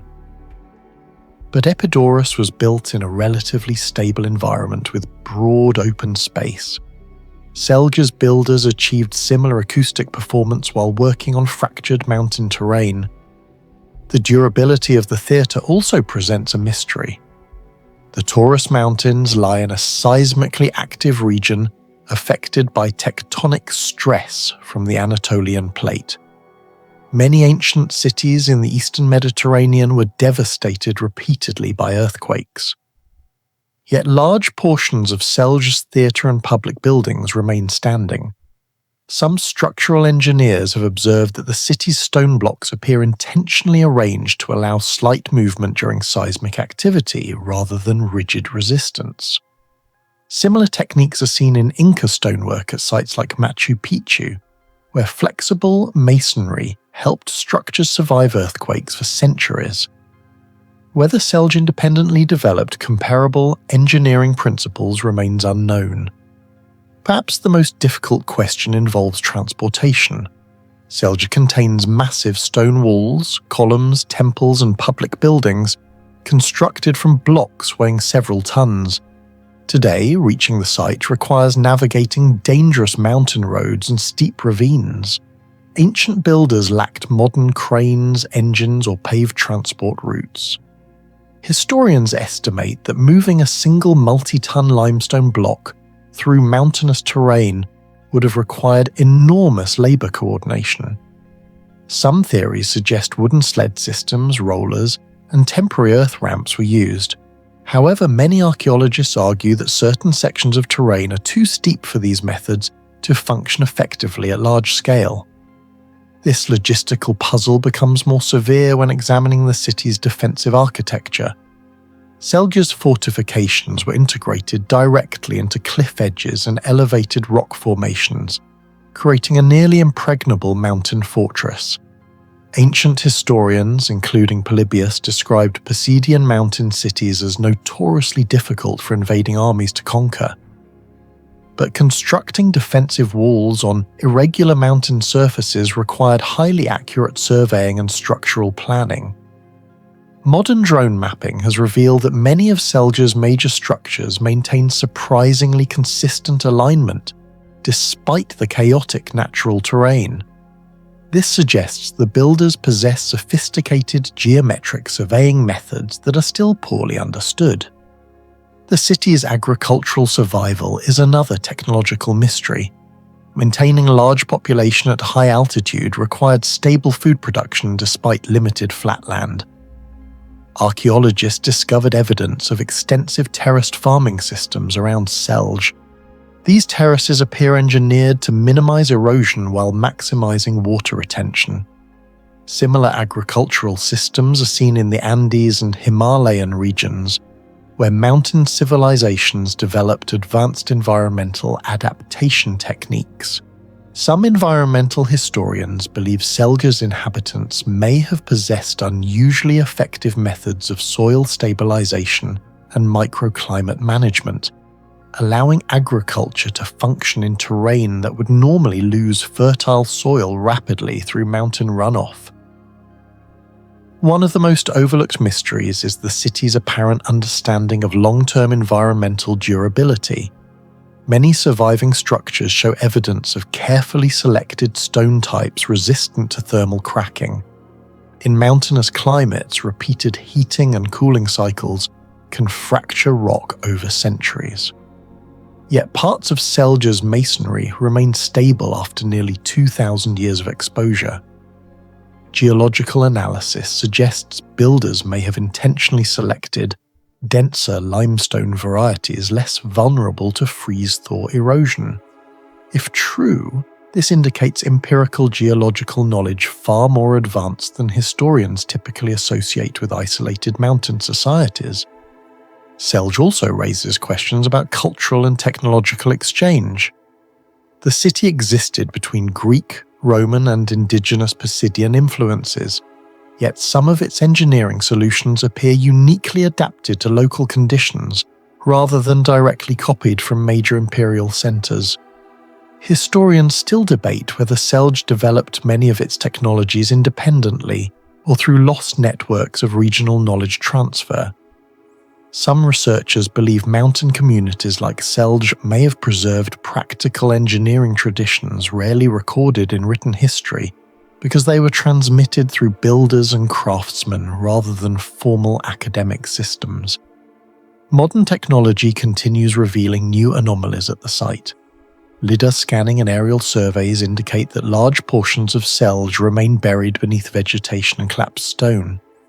Subsurface imaging suggests additional structures may still exist underground, including possible storage systems, hidden water channels, and unexplored defensive sectors. Because excavation in mountainous terrain is slow and expensive, much of the city remains poorly studied compared with famous Mediterranean archaeological sites. This means Selge could still contain evidence capable of reshaping our understanding of ancient mountain engineering. Do you think Selge was simply an isolated mountain city, or evidence that some ancient civilizations understood engineering far beyond what modern history officially recognizes? Share your thoughts in the comments below.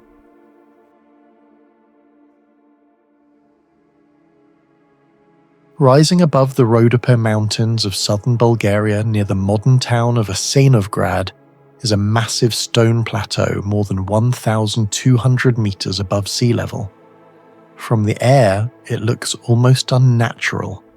A giant slab of exposed granite carved with channels, pits, basins, geometric cuts, and strange depressions that seem too deliberate to be random geology. The site is known as Bellentach Plateau, and for decades it has remained one of the least understood ancient sites in Eastern Europe. Unlike famous megalithic locations such as Stonehenge or Machu Picchu, Bellentach receives little international attention. Yet many archaeologists and geologists agree that some of its features are extremely difficult to explain using conventional Bronze Age technology.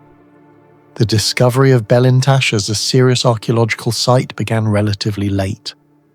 Although local legends about the plateau existed for centuries, systematic studies only intensified during the 20th century when Bulgarian archaeologists noticed unusual patterns carved directly into the granite surface.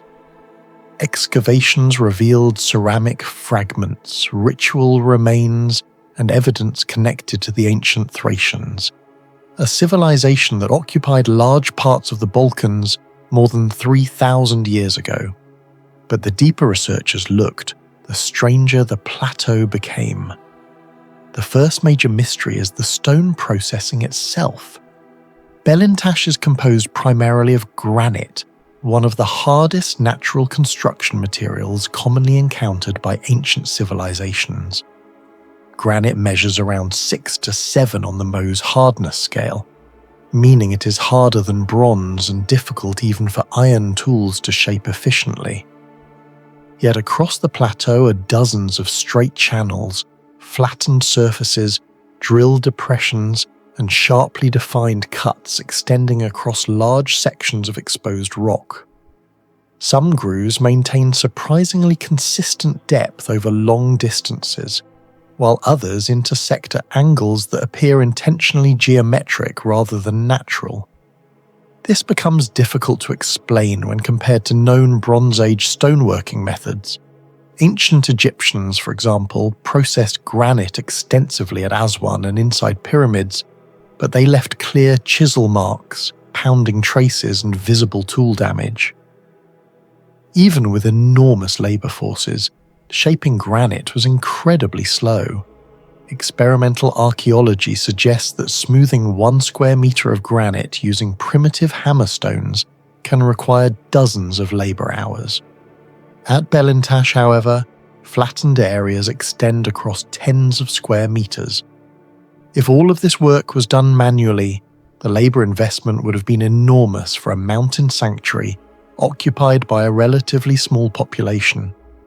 Some researchers argue that many of the formations could be natural erosion, but this explanation struggles to account for the repeated linear patterns and the organisation of several channels. During heavy rain, water flows through the carved grooves in highly controlled ways, almost like a primitive hydraulic system.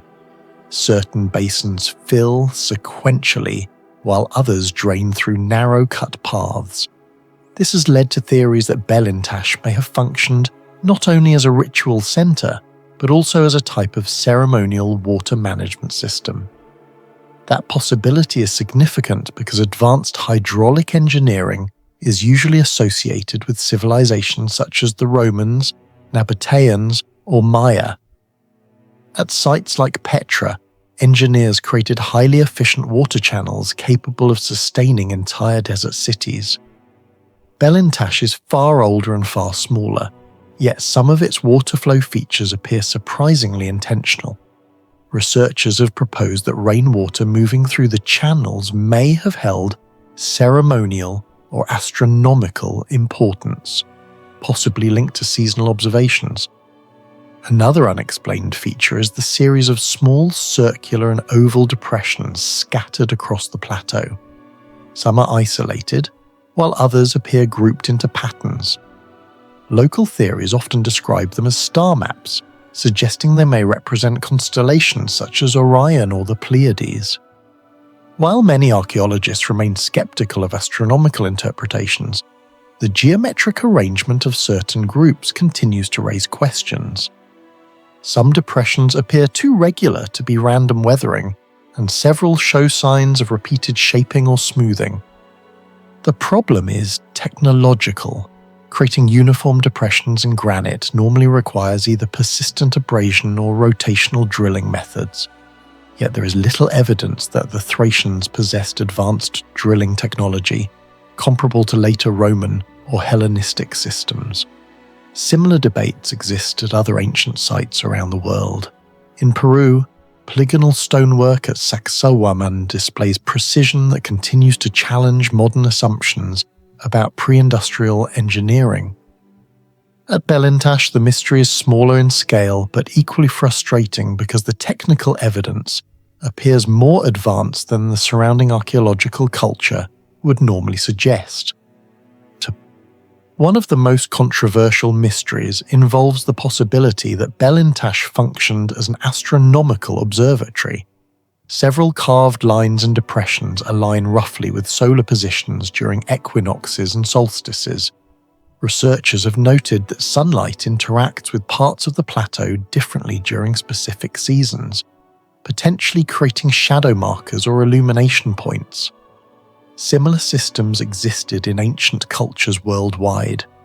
At Chichen Itza, the famous pyramid of Kukulkan creates a serpent-shaped shadow during equinoxes.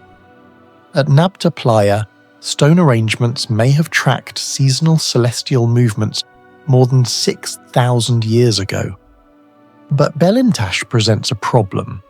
There is no massive architectural structure, no tower, and no obvious observatory platform. Instead, the plateau itself appears to have been modified directly into an observational surface. If intentional, it would represent a highly unusual form of prehistoric astronomical engineering integrated directly into natural geology. Geologists have also identified minor magnetic anomalies in the surrounding region. These anomalies are not extreme enough to support pseudoscientific claims about energy portals, but they are scientifically interesting because ancient cultures repeatedly selected geologically unusual sites for ritual construction.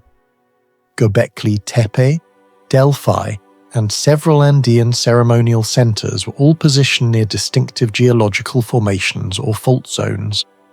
Some scientists believe ancient societies may have been unusually sensitive to environmental features such as underground water movement, magnetic variation, or acoustic resonance.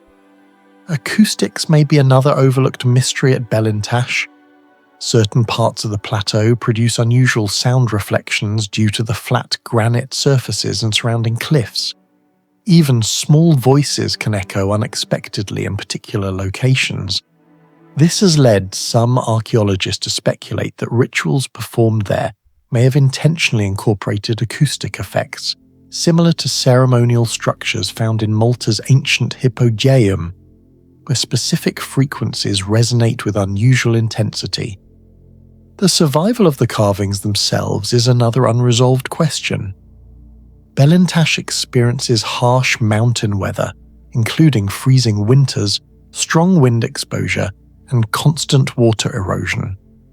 Granite slowly fractures through freeze-thaw cycles, where water enters microscopic cracks, freezes, expands, and gradually breaks apart the rock. Over thousands of years, shallow carvings should become heavily degraded, yet many channels and depressions remain surprisingly visible today. This suggests two possibilities. Either the carvings were originally much deeper and more precise than they appear now, or parts of the plateau were maintained over very long periods by repeated human activity. Both explanations imply a level of long-term occupation and technical effort that archaeologists still struggle to fully reconstruct. Perhaps the most unsettling aspect of Bellentach is not what researchers know, but what they cannot explain. The plateau contains enough evidence to confirm deliberate human modification, but not enough evidence to clearly reveal its true purpose. It may have been a Thracian sanctuary, an astronomical calendar, a ritual water system, or something combining all three. Every explanation solves one mystery while creating another. What do you think Bellentach really was? An ancient observatory, a sacred ritual site, or evidence of a lost engineering knowledge far ahead of its time? Share your thoughts in the comments below. Carved into a vertical limestone cliff in northeastern Bulgaria, less than 50 kilometers from the modern city of Shumen, a gigantic figure emerges more than 20 meters above the ground. A rider on horseback charges forward, a lion collapses beneath the horse, and a hunting dog follows behind.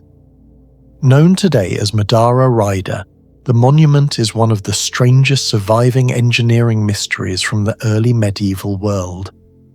Unlike most ancient carvings found inside temples or protected tombs, this relief was cut directly into an exposed rock face overlooking the Balkan plains. More than 1,200 years later, it still survives in conditions that should have destroyed it centuries ago. The site was formally documented by European scholars during the 19th century, although local populations had known about it for generations. Archaeologists quickly realized the carving was unlike anything else in Europe from the same period. The relief measures roughly 23 meters above the base of the cliff, while the carved scene itself stretches several meters across the rock surface. Researchers believe it dates to around the early 8th century during the rise of the First Bulgarian Empire, yet many details surrounding its construction remain unresolved. The first mystery begins with the location itself. The carving sits on a steep limestone wall that becomes dangerously unstable during seasonal weather changes. Modern climbing teams studying the monument reported that even with steel anchors and contemporary equipment, maintaining stable working conditions on the cliff is difficult because of wind pressure and loose sediment layers. Creating a monument at that height during the 8th century would have required a massive scaffolding system, but archaeologists have found very little evidence of anchor holes or structural supports large enough to explain how workers operated safely on the vertical surface. This becomes even more puzzling when examining the precision of the carving. The Madara Rider was not created using shallow surface engraving. The sculptors cut deeply into the rock, producing smooth contours and carefully controlled depth variations across the entire composition. Laser scanning surveys conducted in the 20th and 21st centuries revealed unusually consistent carving angles despite the irregular limestone surface beneath. In several areas, the grooves maintain depth variations within only a few centimeters over long sections of stone. For comparison, many Roman reliefs carved on accessible temple walls show greater irregularity, despite being created under easier conditions. Researchers comparing the monument to Persian Sassanid cliff reliefs such as Nakshi Rostam noticed similarities in composition and carving strategy. However, the Bulgarian monument differs in one critical aspect. The limestone at Madara is significantly softer and more vulnerable to fracture than the rock used in Persian imperial carvings. Soft limestone tends to chip unpredictably during deep carving, especially under temperature fluctuations. Yet the Madara Rider preserved smooth transitions between figures and background without major structural collapse. One theory proposes that ancient workers may have used progressive grid mapping systems similar to methods later documented in Renaissance stone enlargement techniques. Under this hypothesis, artisans first drew a scaled model, then transferred proportions onto the cliff using ropes, marked reference points and measurement ratios. Some researchers even suggested primitive plumbline engineering systems could have been used to maintain symmetry while working from suspended wooden platforms, but no surviving tools or detailed construction traces have ever confirmed the method. The durability of the monument creates another major mystery. Bulgaria's climate subjects expose stone to freeze-thaw cycles, acid rain, strong winds, and summer heat extremes. Geological studies estimate that exposed limestone in the region typically loses measurable surface material every century through natural weathering. Yet the Madara Rider still preserves visible anatomical details, including the horse's legs and parts of the rider's clothing. Nearby cliff surfaces show heavier erosion than the carved relief itself, creating a contradiction that geologists still debate. Some specialists suspect the sculptors intentionally selected a section of limestone with unusually dense mineral composition. Microscopic studies identified areas containing higher silica concentrations than surrounding layers, potentially slowing erosion. However, this alone cannot fully explain why delicate carved edges survived so well for over a millennium in open-air exposure. Another controversial theory suggests the relief may once have been coated with an organic protective treatment, perhaps involving oils, resins, or mineral compounds similar to preservation mixtures used in parts of the ancient Mediterranean world. If such a coating existed, almost all traces have vanished. Adding to the confusion are the Greek inscriptions surrounding the monument. Several inscriptions reference Bulgarian rulers including Tervel and Omertag, confirming the site's political importance during the First Bulgarian Empire. But the inscriptions appear stylistically different from the main carving. Some epigraphers argue the text was added later, onto an already existing monument. This has fueled speculation that the relief itself could predate the Bulgarians entirely. A few historians proposed links to Thracian or even earlier nomadic steppe traditions. Horse rider imagery was common among steppe cultures across Eurasia, symbolizing royal authority, military dominance, and divine legitimacy. Yet no directly comparable cliff monument of this scale has been discovered from those societies. Others point toward Byzantine influence, though Byzantine imperial art rarely used monumental, outdoor cliff reliefs in such inaccessible locations. The scale of the Madara Rider also raises strategic questions. Positioned high above surrounding terrain, the monument remains visible from considerable distances under strong sunlight. Military historians suggested it may have functioned as a form of psychological territorial marker along movement routes crossing northeastern Bulgaria. Ancient armies, traders, and diplomats travelling through the region would have seen the enormous mounted figure dominating the cliffs long before reaching nearby settlements. In that sense, the monument may have served as both political propaganda and symbolic border control. Modern digital analysis introduced even more mysteries. High-resolution three-dimensional scans revealed strange, unfinished cut patterns near sections of the horse and rider. Some grooves appear abandoned midway through carving, while others suggest the composition may originally have included additional figures or decorative elements now lost to erosion. This led to speculation that the project was interrupted, modified, or partially redesigned during construction. The monument is often compared to colossal rock carvings such as Abu Simbel, but there is a major difference. Egyptian monuments were carved into relatively stable sandstone formations and protected by dry desert climates. Madara exists in a far harsher environment with seasonal humidity and constant exposure.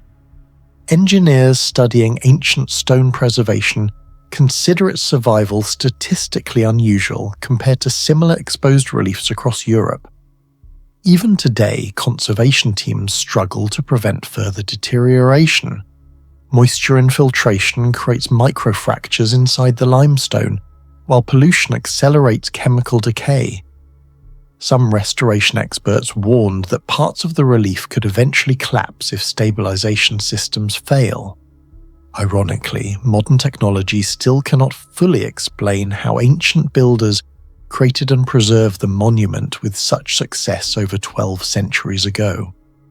Do you think the builders of the Madara Rider possessed engineering knowledge far beyond what historians currently believe?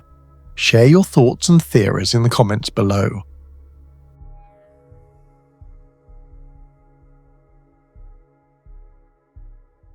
The ruins of Chervin fortress rise above the limestone cliffs of northeastern Bulgaria like the remains of a vanished military machine. Archaeologists believe the fortress reached its peak during the Second Bulgarian Empire in the 13th and 14th centuries, controlling major trade and military routes across the Balkans. But what transformed Chervin from a forgotten medieval ruin into one of the region's greatest engineering mysteries was not simply its age or destruction. It was the discovery that nearly every part of the fortress appears to solve technical problems that should have been almost impossible for its era. Massive defensive walls were anchored directly into unstable cliff rock. Sophisticated water systems operated hundreds of feet above the river below. Multi-layered fortifications showed structural logic similar to far later military architecture. And some construction materials have survived for more than 7 centuries with a durability researchers still struggle to fully explain. The site was first systematically investigated during the late 19th century after local scholars reported unusual stone ruins spread across the plateau. Early excavations revealed towers, churches, underground passages, workshops, streets, and enormous defensive walls extending across the cliff edges. Archaeologists eventually discovered that Chervin once covered more than 1 square kilometre and may have housed several thousand inhabitants during its peak. What shocked researchers most was the complexity hidden beneath what initially appeared to be a simple medieval fortress. The deeper they excavated, the more the site resembled a highly engineered defensive city, carefully adapted to an impossible landscape. The first major mystery involves the terrain itself. Chervin was built on fractured limestone plateaus overlooking deep valleys nearly vertically cut into the landscape. Even with modern machinery, constructing a stable fortified city on such terrain would be extremely difficult. Yet medieval builders somehow created flat structural platforms, aligned walls with remarkable precision, and distributed enormous weight across unstable rock formations. Some surviving walls remain surprisingly straight despite centuries of earthquakes, erosion, freezing winters, and temperature expansion. Archaeological surveys show that many foundations were not simply placed on rock, but actually interlocked into carved bedrock channels. This technique dramatically increased stability and prevented lateral collapse. Engineers comparing Chervin to other mountain fortresses estimate that thousands of tons of stone had to be transported uphill without modern lifting systems. Some individual blocks weigh several hundred kilograms. The precision of these constructions becomes even more puzzling when compared to the technology available during the 13th century.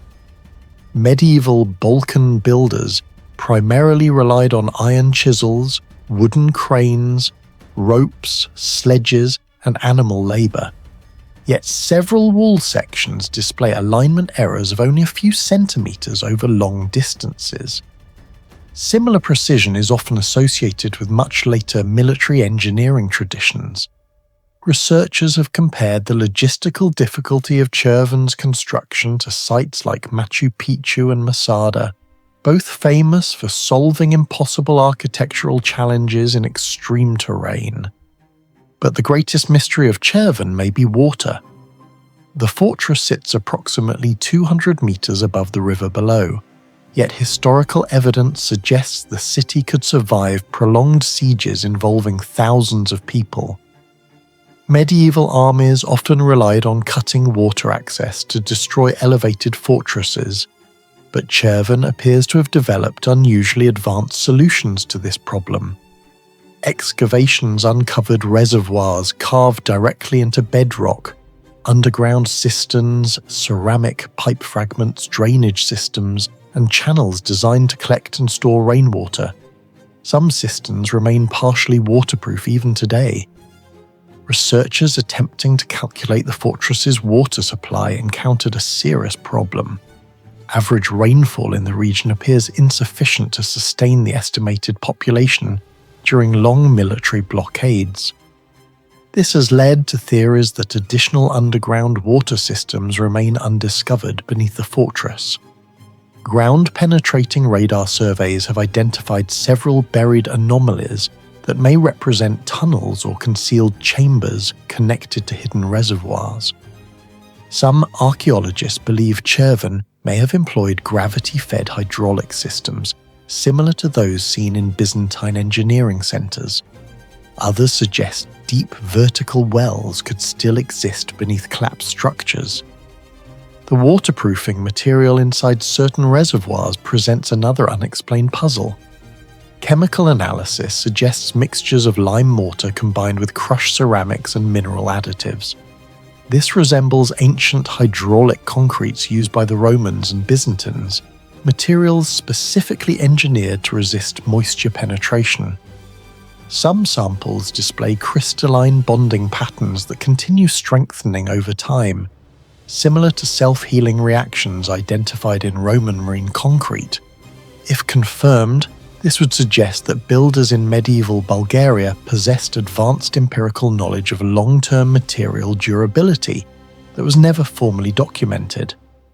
The fortress towers themselves reveal another astonishing level of engineering sophistication. The central defensive tower, one of Chervin's most recognizable structures, contains unusually strategic wall reinforcement patterns. Rather than maintaining uniform wall thickness, builders concentrated heavier masonry in zones most vulnerable to attack or structural stress. Modern structural engineers note that this resembles load distribution principles used in far later military fortifications. Some internal layers alternate between brick and stone, possibly helping absorb impact energy from siege weapons. During the 13th and 14th centuries, trebuchets capable of launching projectiles weighing over 100 kilograms were becoming increasingly common across Europe and the Middle East. Chervin's architecture appears specifically optimized to resist these forces. This raises a difficult historical question. How did local builders acquire such sophisticated engineering knowledge? Very few surviving texts describe the technical construction methods used at Chervin. Some historians believe Byzantine military engineers may have transferred advanced architectural concepts into Bulgaria during periods of political alliance and warfare. Others argue the fortress represents centuries of accumulated regional experimentation, gradually refined through conflict. Yet much of this knowledge vanished after the Ottoman expansion into the Balkans during the late 14th century. Another major mystery surrounds the durability of the masonry itself. Many surviving structures have endured over 700 years of rain, frost cycles, earthquakes, biological growth, and thermal stress. Some mortar joints remain surprisingly intact despite complete exposure to the environment. Laboratory analysis indicates unusually fine particle distribution within the mortar mixtures, allowing tighter bonding between stone layers. Certain walls also contain hidden brick inclusions, acting almost like internal shock absorbers. Comparisons with other medieval European fortresses reveal that Chervin's preservation is unusually strong considering the harsh climate conditions of northeastern Bulgaria. Winter temperatures in the region frequently fall below freezing, causing repeated expansion and contraction inside stone cracks. Over centuries, this process destroys most exposed masonry. Yet parts of Chervin continue standing at heights exceeding 10 meters. Researchers suspect builders intentionally designed drainage systems inside the walls themselves, preventing trapped moisture from accumulating and freezing internally. Similar anti-moisture engineering techniques appear in some late Byzantine fortifications, but remain poorly understood. Archaeologists discovered that Chervin was far more than a military fortress. Excavations revealed churches with frescoes, workshops, metal production areas, storage facilities, homes and paved roads. The city was organized into layered defensive zones, allowing defenders to retreat upward into safer sectors during attacks without losing the entire fortress. This resembles early forms of defense in depth, long before such military strategies became common. Even more mysterious are the underground spaces that remain largely unexplored. Surveys detected hidden voids beneath collapsed structures, possibly leading to escape tunnels, storage chambers, or additional water systems. Because much of Chervin still has not been excavated, the fortress continues revealing new mysteries even today. Do you think the builders of Chervin possessed engineering knowledge far beyond what historians believe medieval societies were capable of? Share your thoughts in the comments below.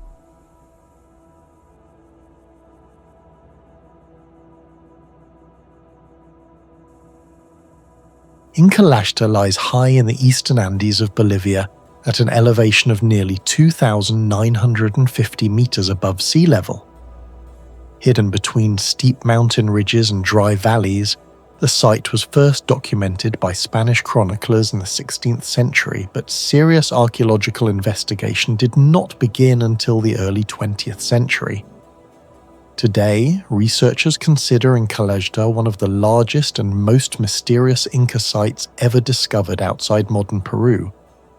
The city covers more than 80 hectares and contains massive stone walls, ceremonial plazas, agricultural terraces, storage facilities, and military structures. What makes Incallajta unusual is its location. Unlike Machu Picchu, which was hidden deep within isolated mountains, Incallajta stood directly on the dangerous frontier between the Inca Empire and the eastern lowland tribes, especially the fierce Chiriguano warriors. This was not simply a ceremonial city. It was a strategic fortress placed at the edge of an empire that controlled almost 4,000 kilometers of South America. But the deeper archaeologists studied Incallajta, the stranger the site became. One of the greatest mysteries surrounding Incallajta is how the Inca managed to construct such a massive complex on unstable mountainous terrain without iron tools, wheeled transport, or modern engineering equipment. Many of the surviving walls still stand after more than 500 years of earthquakes, seasonal flooding, and temperature fluctuations. Some stone blocks were shaped so precisely that even modern measuring tools reveal gaps of only a few millimeters between surfaces.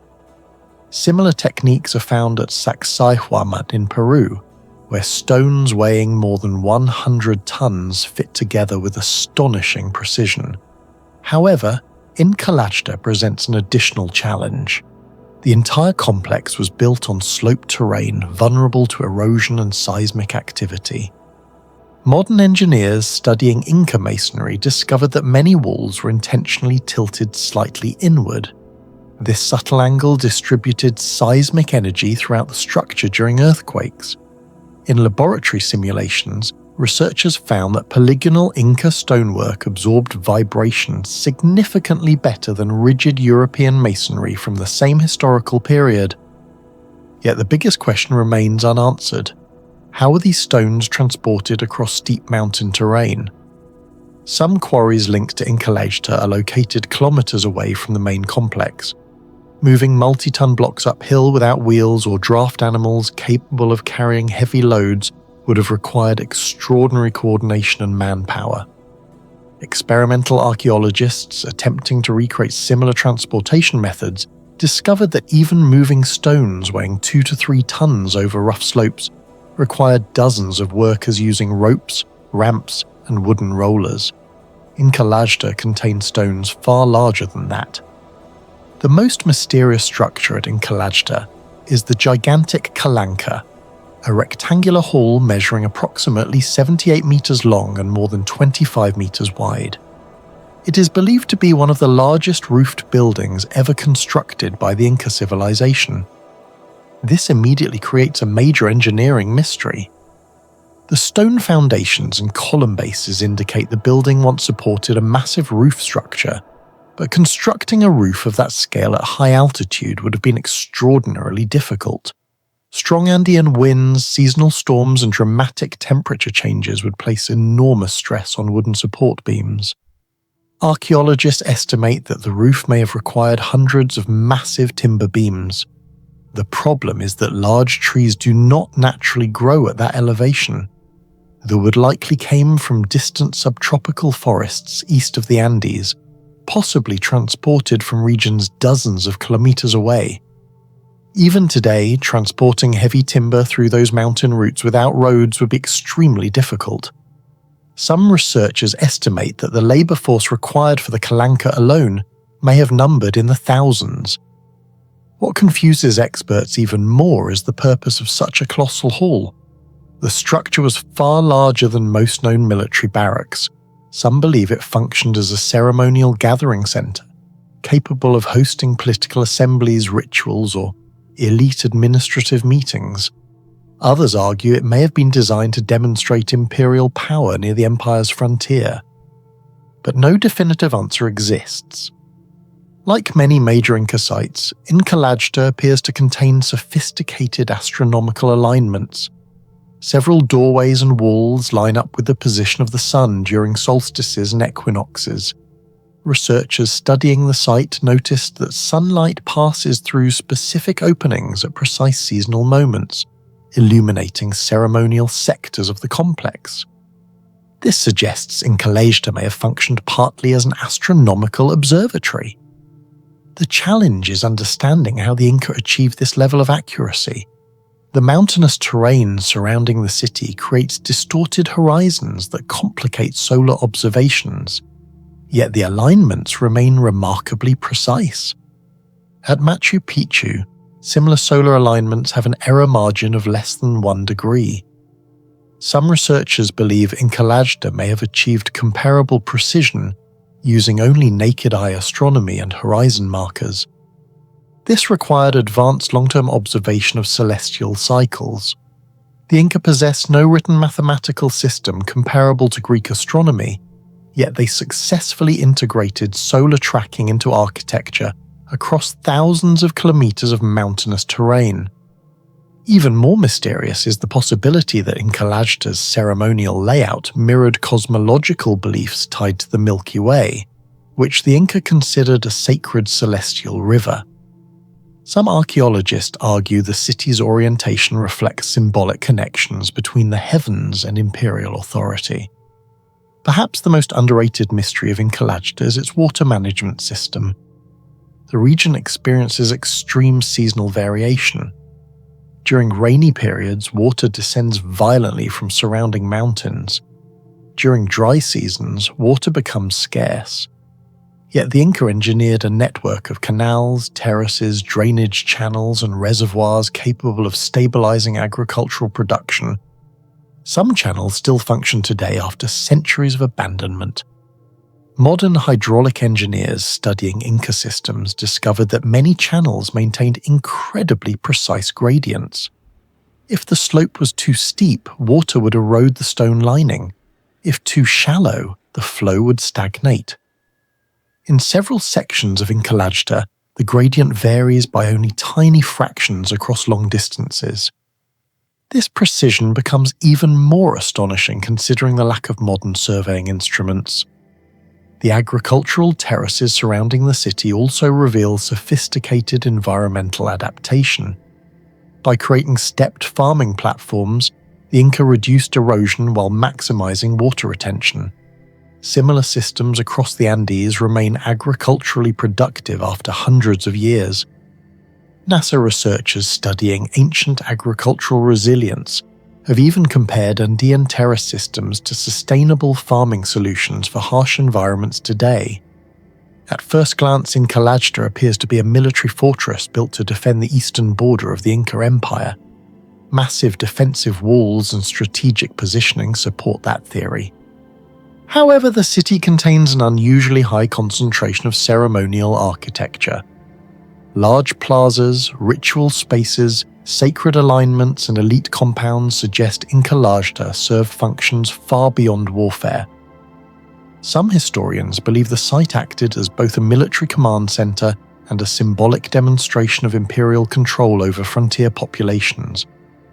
This dual purpose may explain its immense scale. Unlike isolated fortresses designed purely for defense, Incallajta projected political and spiritual authority. It represented the physical edge of one of the largest empires in pre-Columbian America, an empire controlling nearly 12 million people at its peak. The city may have been intended to intimidate neighboring tribes not only with military strength, but with architecture itself. One of the strangest aspects of Incallajta is evidence suggesting parts of the city were never fully completed. Some structures appear unfinished. Certain walls abruptly stop. Construction zones show signs of sudden interruption. Archaeologists believe major building activity may have ceased rapidly during the early 16th century. Then the city was abandoned. The arrival of the Spanish dramatically destabilized the Inca Empire after the capture of Emperor Atahualpa in 1532. Civil war, disease, and political collapse spread across the Andes within only a few decades. But some researchers suspect Incallajta's abandonment may have started even earlier due to pressure from Chiriguano invasions. Historical accounts describe repeated attacks on Inca frontier settlements in this region. If true, Incallajta may represent a massive imperial project interrupted before completion, a frontier mega-city abandoned during the collapse of an empire.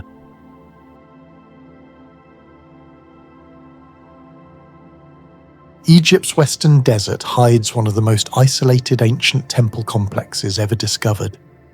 Nearly 80 kilometers south of Dakhleh Oasis, the ruins of Dush Temple rise from one of the harshest environments on Earth.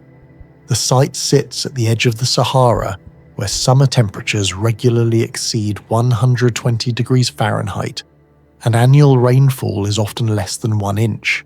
Ancient travellers once knew this isolated place as Kaisis, a frontier settlement guarding trade routes that connected the Nile Valley to Central Africa. Archaeologists first documented the ruins during 19th century European expeditions across the western desert, but major excavations did not begin until the 20th century when researchers realized the site preserved an unusual mix of Egyptian, Roman, and Nubian engineering. What initially appeared to be a small desert temple soon became one of the strangest survival stories in ancient architecture. The greatest mystery surrounding Dush Temple is simple.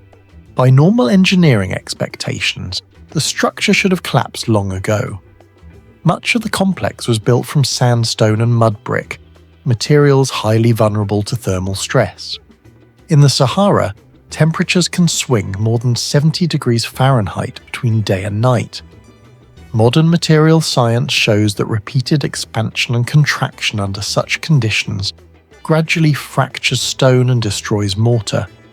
Yet large sections of Dush remain standing after nearly 2,000 years. Researchers comparing the temple to Roman frontier structures in Libya and Jordan found that many similar sites suffered far worse erosion despite being younger. Some walls at Dush still preserve carved edges and relief details with remarkable clarity.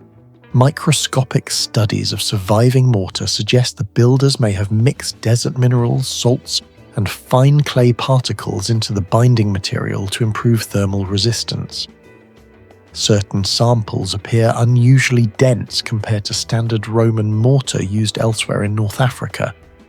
However, no definitive formula has been reconstructed, leaving open the possibility that local craftsmen possessed environmental construction knowledge specifically adapted for hyper-arid climates. Most ancient Egyptian temples were built close to the Nile, where humidity and water erosion posed the primary threats. Dush faced a completely different enemy: moving sand. Sahara winds can transport millions of tons of sand annually, burying entire settlements within centuries.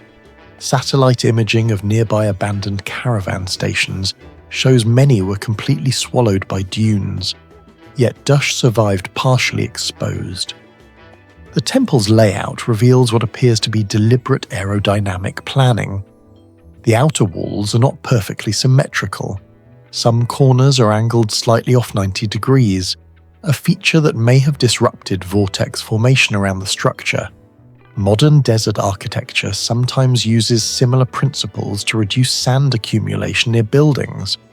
Narrow corridors and layered walls also appear to redirect airflow, reducing direct wind pressure inside the complex. Even more unusual is the elevation of the temple platform above the surrounding desert floor. Engineers studying desert dune migration note that even small elevation differences can alter how sand flows around obstacles. Some researchers believe the builders intentionally shaped the terrain to force sand currents away from critical entrances. If true, Dush represents an advanced environmental adaptation system developed nearly 2 millennia before modern fluid dynamics. Perhaps the most difficult mystery to explain is how Dush sustained life at all. The surrounding desert is among the driest regions in North Africa, yet the settlement once supported soldiers, priests, merchants, and caravan travelers. Archaeologists discovered underground reservoirs, buried channels, and evidence of water storage systems beneath the temple complex. Some reservoirs were lined with unusually compact clay layers that reduced seepage, similar to techniques seen in Persian qanat systems. The Roman historian Pliny the Elder described desert trade stations where water was considered more valuable than gold. At Dush, Maintaining even a few hundred inhabitants would have required thousands of litres of water every week. Modern hydrological estimates suggest the settlement could not have survived solely on shallow wells. Ground-penetrating radar surveys indicate deeper underground structures extending beneath nearby dunes, but much of the system remains inaccessible. Some experts suspect Dush connected to a larger subterranean water network stretching across the Kharga Depression.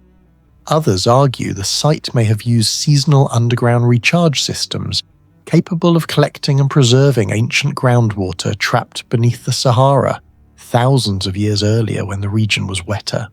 Even today, the full scale of the hydraulic infrastructure remains unknown. The temple also contains mysterious astronomical features rarely expected in such a remote frontier outpost. Several reliefs and ceiling carvings appear associated with solar cycles and the star Sirius, which was critically important in Egyptian religion because its rising once predicted the Nile flood. What puzzles researchers is the precision of certain light alignments inside the sanctuary. During specific days of the year, sunlight penetrates narrow openings and illuminates selected reliefs deep within the structure. Similar phenomena are famously associated with Abu Simbel, where sunlight reaches the inner sanctuary only on precise dates. But Abu Simbel was a major royal monument built by Ramesses II. Dush, by comparison, was an isolated desert fortress temple. Some archaeologists argue these alignments may have served ceremonial functions tied to agricultural calendars or caravan timing. Others believe the phenomenon could have reinforced religious symbolism connected to divine illumination. Whatever the purpose, the accuracy required suggests sophisticated observational astronomy, despite the temple's remote location. Adjacent to the temple stands the remains of a heavily fortified Roman military installation. Thick defensive walls, watchtowers, and barracks indicate that Rome considered the location strategically vital. This creates another unresolved mystery. Why would the Empire invest significant military resources into protecting such an isolated site? One explanation involves trade. Dush sat near routes connecting the Nile Valley with Nubia and Central Africa, where caravans transported ivory, gold, incense, and exotic animals. However, some historians believe the true value of Dush was not commerce but water. In desert warfare, controlling water sources meant controlling survival itself. A stable underground supply hidden within the Sahara would have been strategically priceless. Roman frontier records reveal repeated military concern about oasis security throughout the western desert. Some scholars even compared Dush to a desert equivalent of a naval resupply station, a remote but essential node keeping long-distance movement possible across otherwise deadly terrain.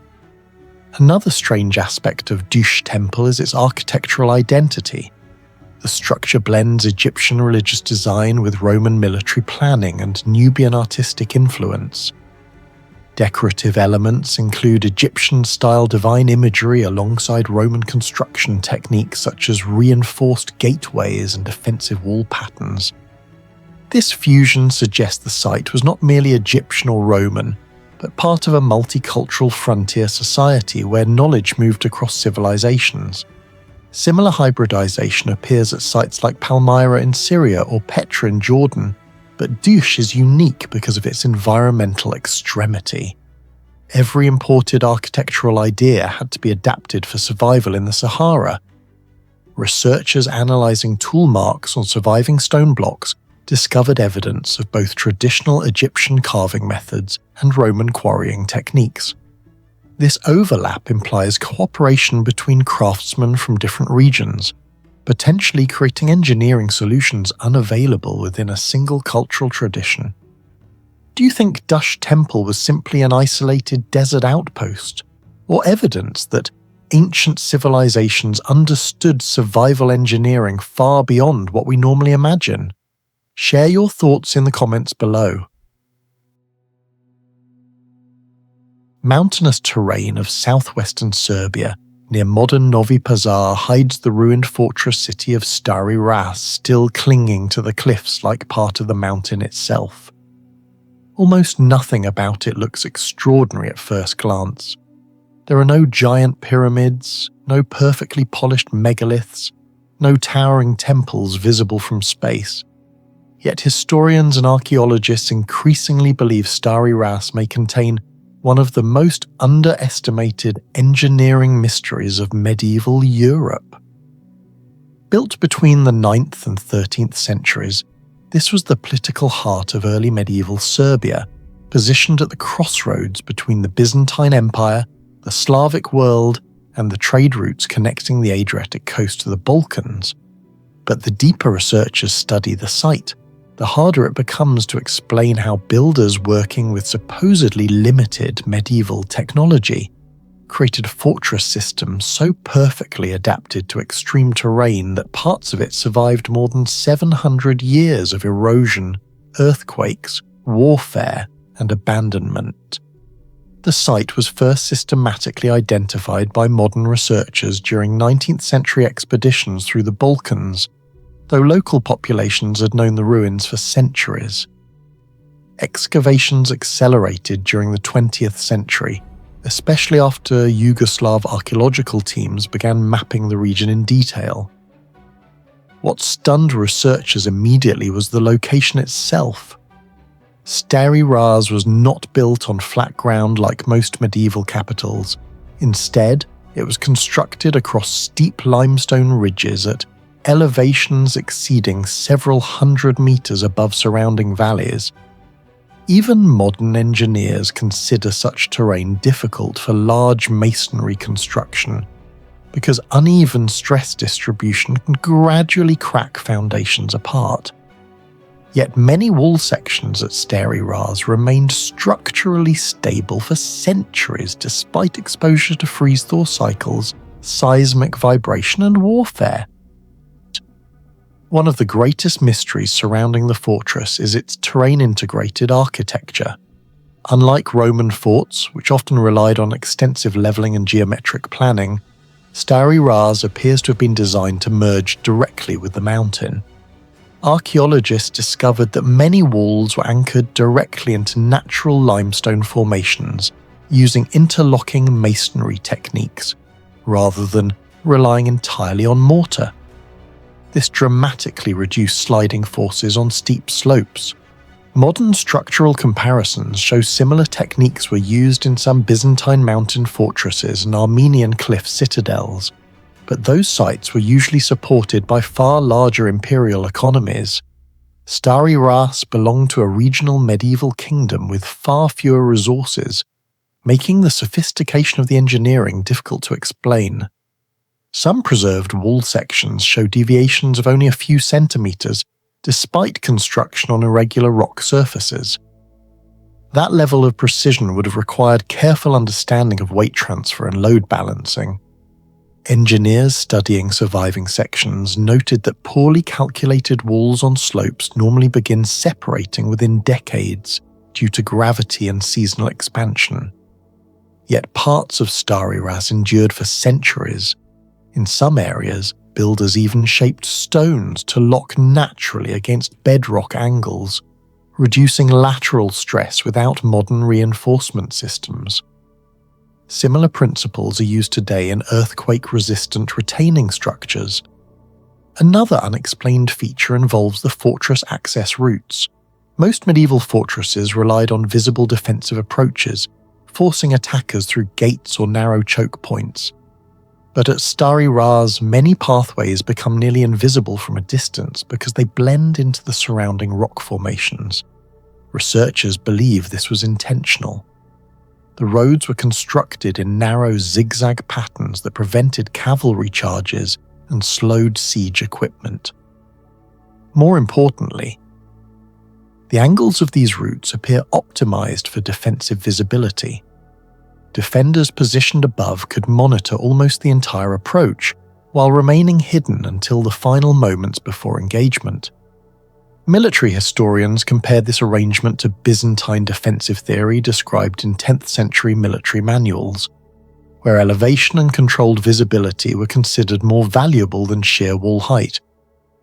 However, the implementation at Stari Ras seems unusually advanced for a frontier Balkan stronghold.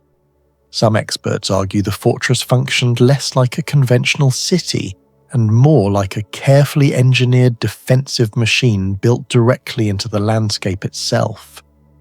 The water system may be the site's most technically mysterious element. Throughout medieval history, fortresses rarely fell because walls were breached. Most collapsed because defenders ran out of water. Yet archaeological surveys at Stari Ras uncovered cisterns carved directly into stone alongside channels designed to collect rainwater from surrounding slopes.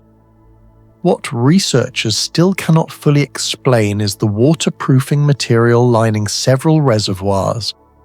Chemical analysis revealed mineral compounds that remained bonded to stone surfaces despite centuries of moisture penetration and temperature fluctuation. Modern waterproof mortar deteriorates rapidly under repeated freeze-thaw expansion unless carefully engineered. Yet traces inside the Stari Ras reservoir survived conditions that destroyed much newer structures throughout the Balkans. Some researchers suspect builders mixed volcanic ash, lime and local mineral additives in proportions no longer documented. Similar long-lasting hydraulic mixtures existed in Roman marine concrete, which famously becomes stronger when exposed to seawater due to chemical reactions involving volcanic material. But no direct evidence confirms how medieval builders at Stari Ras achieved similar durability in a mountainous inland environment. There are also signs that the fortress may contain hidden underground structures still unexplored today. Ground-penetrating surveys detected hollow spaces beneath several ruined sections, but excavation remains incomplete due to the instability of the terrain. Some historians believe these chambers were food storage areas or escape tunnels. Others suggest they may have served a structural purpose. Certain cavities appear positioned beneath load-bearing areas, raising the possibility that medieval builders intentionally created pressure dispersal chambers to reduce cracking in unstable mountain rock. If true, that would indicate a surprisingly advanced understanding of geological stress. Comparable engineering concepts appear in later Renaissance military fortifications designed to absorb cannon shock waves, yet Stari Ras predates many of these systems by centuries. Even if the chambers were not intentionally engineered for stress control, their placement remains difficult to dismiss as coincidence. The fortress also reveals evidence of continuous adaptation across generations. Different construction layers show that Stari Ras evolved over centuries instead of being built in a single phase. Earlier sections used relatively narrow defensive walls typical of pre-gunpowder warfare, while later additions became significantly thicker. Some historians believe this reflects anticipation of increasingly powerful siege engines, such as counterweight trebuchets, which emerged in Europe during the 12th and 13th centuries and could launch projectiles weighing more than 100 kilograms over distances exceeding 200 meters. This suggests that the builders of Stari Ras were responding to changing military technologies faster than previously assumed for medieval Balkan states. Similar transitions occurred in Crusader castles and Byzantine frontier fortifications, but again, those systems belonged to far wealthier powers with access to larger engineering networks. Another mystery involves the sudden decline of the city itself. Historical records suggest Stari Ras lost importance relatively quickly after Ottoman expansion reshaped regional trade and political control. But archaeological evidence indicates some sections were abandoned before major destruction occurred. Certain structures appear left behind with surprisingly little evidence of catastrophic siege damage. This has led some historians to speculate that the fortress was not merely military infrastructure, but also a symbolic political and religious centre, whose strategic purpose disappeared once regional power shifted elsewhere. Do you think the builders of Steri Ras possessed engineering knowledge far ahead of their time, or are modern historians still underestimating medieval civilizations? Let us know your thoughts in the comments below. Far inside Egypt's western desert near the Dakhleh Oasis, more than 200 kilometers from the Nile Valley, lies Ain Labaka, a forgotten Roman-era settlement surrounded by endless Sahara. Modern archaeological surveys in the 20th century initially identified the site as a small frontier outpost, but excavation quickly revealed something far stranger. Beneath the collapsed mud brick walls were traces of advanced water systems, industrial activity, thermal engineering, and long-term habitation in one of the harshest environments on Earth. Average summer temperatures in the region regularly exceed 45 degrees Celsius, while sandstorms and extreme day-to-night temperature fluctuations continuously erode exposed structures, yet the settlement survived for centuries. That alone became the first mystery. At first glance, Ain Labaka appears insignificant compared to famous Egyptian monuments. There are no pyramids, giant statues, or royal tombs, but archaeologists became increasingly puzzled by one simple question: how did a permanent settlement survive here at all? The surrounding desert receives almost no rainfall. Surface water is nearly non-existent. Modern satellite studies of the region show that sustaining agriculture in this part of the Sahara without engineered groundwater extraction would be almost impossible. Yet evidence from pottery remains, grain storage areas, and agricultural traces suggests the settlement supported a stable population for long periods. This immediately separated Ain Labaka from ordinary desert forts. Roman frontier stations across North Africa typically relied on nearby rivers, caravans, or regular military supply chains. Ain Labaka, however, functioned in near isolation. Some researchers now compare it to a self-contained survival machine rather than a conventional settlement. The greatest mystery surrounding Ain Labaka is its hydraulic system. Excavations uncovered deep wells, underground channels, reservoirs, and carefully engineered water distribution structures buried beneath the desert surface. Some wells penetrate extremely hard geological layers at depths reaching dozens of meters. Even with modern drilling equipment, constructing and maintaining such systems in Sahara conditions is difficult. Ancient Roman iron tools were relatively primitive by modern standards, yet the excavation marks suggest astonishing precision and planning. Researchers believe parts of the system may have been inspired by Persian Qanat technology, an ancient underground water transport method capable of carrying groundwater across long distances while minimizing evaporation. But Ain Labaka exists far from the major Persian engineering centers traditionally associated with Qanats. This raises an unresolved question. Did Roman engineers independently adapt similar hydraulic principles for the Sahara, or was there a much larger transfer of technical knowledge across ancient trade networks than historians currently understand? Hydrological simulations conducted on desert settlements in Egypt suggest that maintaining a stable water supply for even a few hundred people would require precise calculations of groundwater recharge rates and seasonal extraction limits. Over-extraction would have collapsed the system within years, yet Ain Labaka appears to have remained active for generations. That level of environmental management feels remarkably modern. Another major mystery lies in the construction materials themselves. Ain Labaka was built primarily from mud brick, one of the oldest and usually most fragile building materials in human history. Under ordinary conditions, mud brick rapidly deteriorates under wind erosion and thermal stress. Yet many sections of Ain Labaka remain standing after nearly 2,000 years of exposure to Sahara conditions. Material analysis revealed that the bricks were not made from ordinary mud alone. Microscopic studies identified unusual mixtures of mineral salts, clay compositions, and organic fibers embedded within the structure. Some bricks display unusually dense internal bonding compared to typical Roman-era desert construction.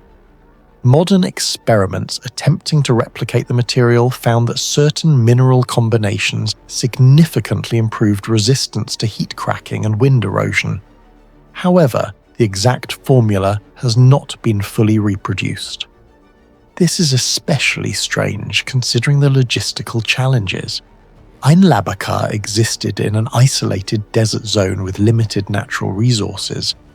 Transporting specialized minerals across the Sahara would have been expensive and dangerous. Yet the builders somehow produced construction materials capable of surviving one of the harshest climates on Earth. Some archaeologists compare the mystery to Roman concrete technology found in Mediterranean harbors. Ancient Roman marine concrete still resists seawater after 2,000 years, partly because of volcanic chemical reactions modern engineers only recently began to fully understand.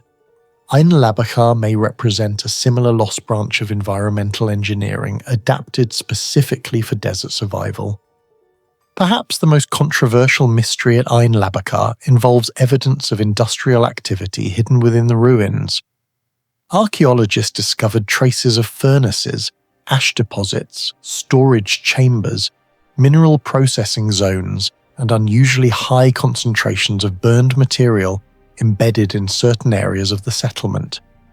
These discoveries suggest Incallajta was not simply a military outpost or caravan stop. Something was being produced here. But no one knows exactly what. One theory proposes the site functioned as a specialized production center for heat-resistant construction materials.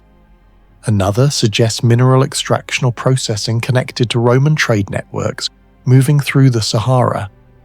Chemical analysis of residue found near furnace structures revealed elevated concentrations of iron compounds and silica, though not enough evidence exists to confirm large-scale metallurgy. What makes the mystery even more intriguing is the location itself. Industrial production requires fuel, water, labor, and stable logistics.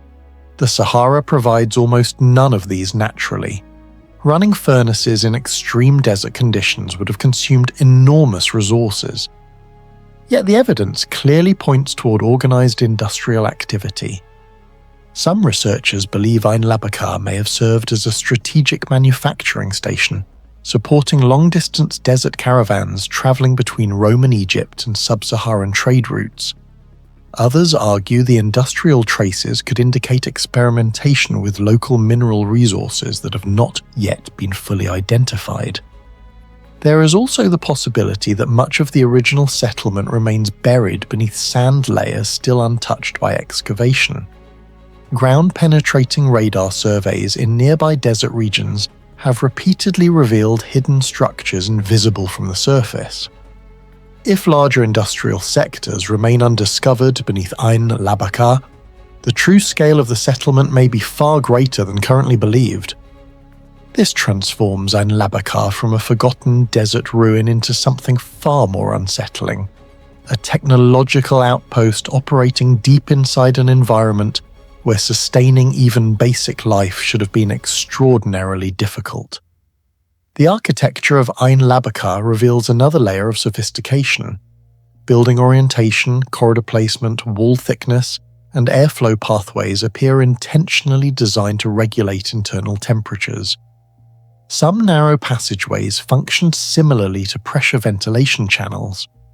Air entering shaded sections accelerated through confined spaces, naturally reducing interior heat. Computer thermal simulations performed on comparable desert structures show that passive cooling systems like these can reduce internal temperatures by 8 to 12 degrees Celsius. That difference can determine survival in extreme desert environments. Modern sustainable architecture increasingly uses similar passive cooling principles to reduce dependence on artificial air conditioning. Yet Incallajta implemented these concepts nearly 2 millennia ago. The mystery is not simply that ancient people understood cooling. Many civilizations adapted to climate. The mystery is the precision. The system appears engineered systematically across the settlement rather than developing randomly over time. Some historians argue Roman frontier engineers may have possessed a much deeper understanding of airflow dynamics and thermal behaviour than surviving historical records suggest. What do you think Ain Labaka truly was? Just a forgotten desert outpost, or evidence of ancient engineering knowledge far ahead of its time? Share your thoughts in the comments below.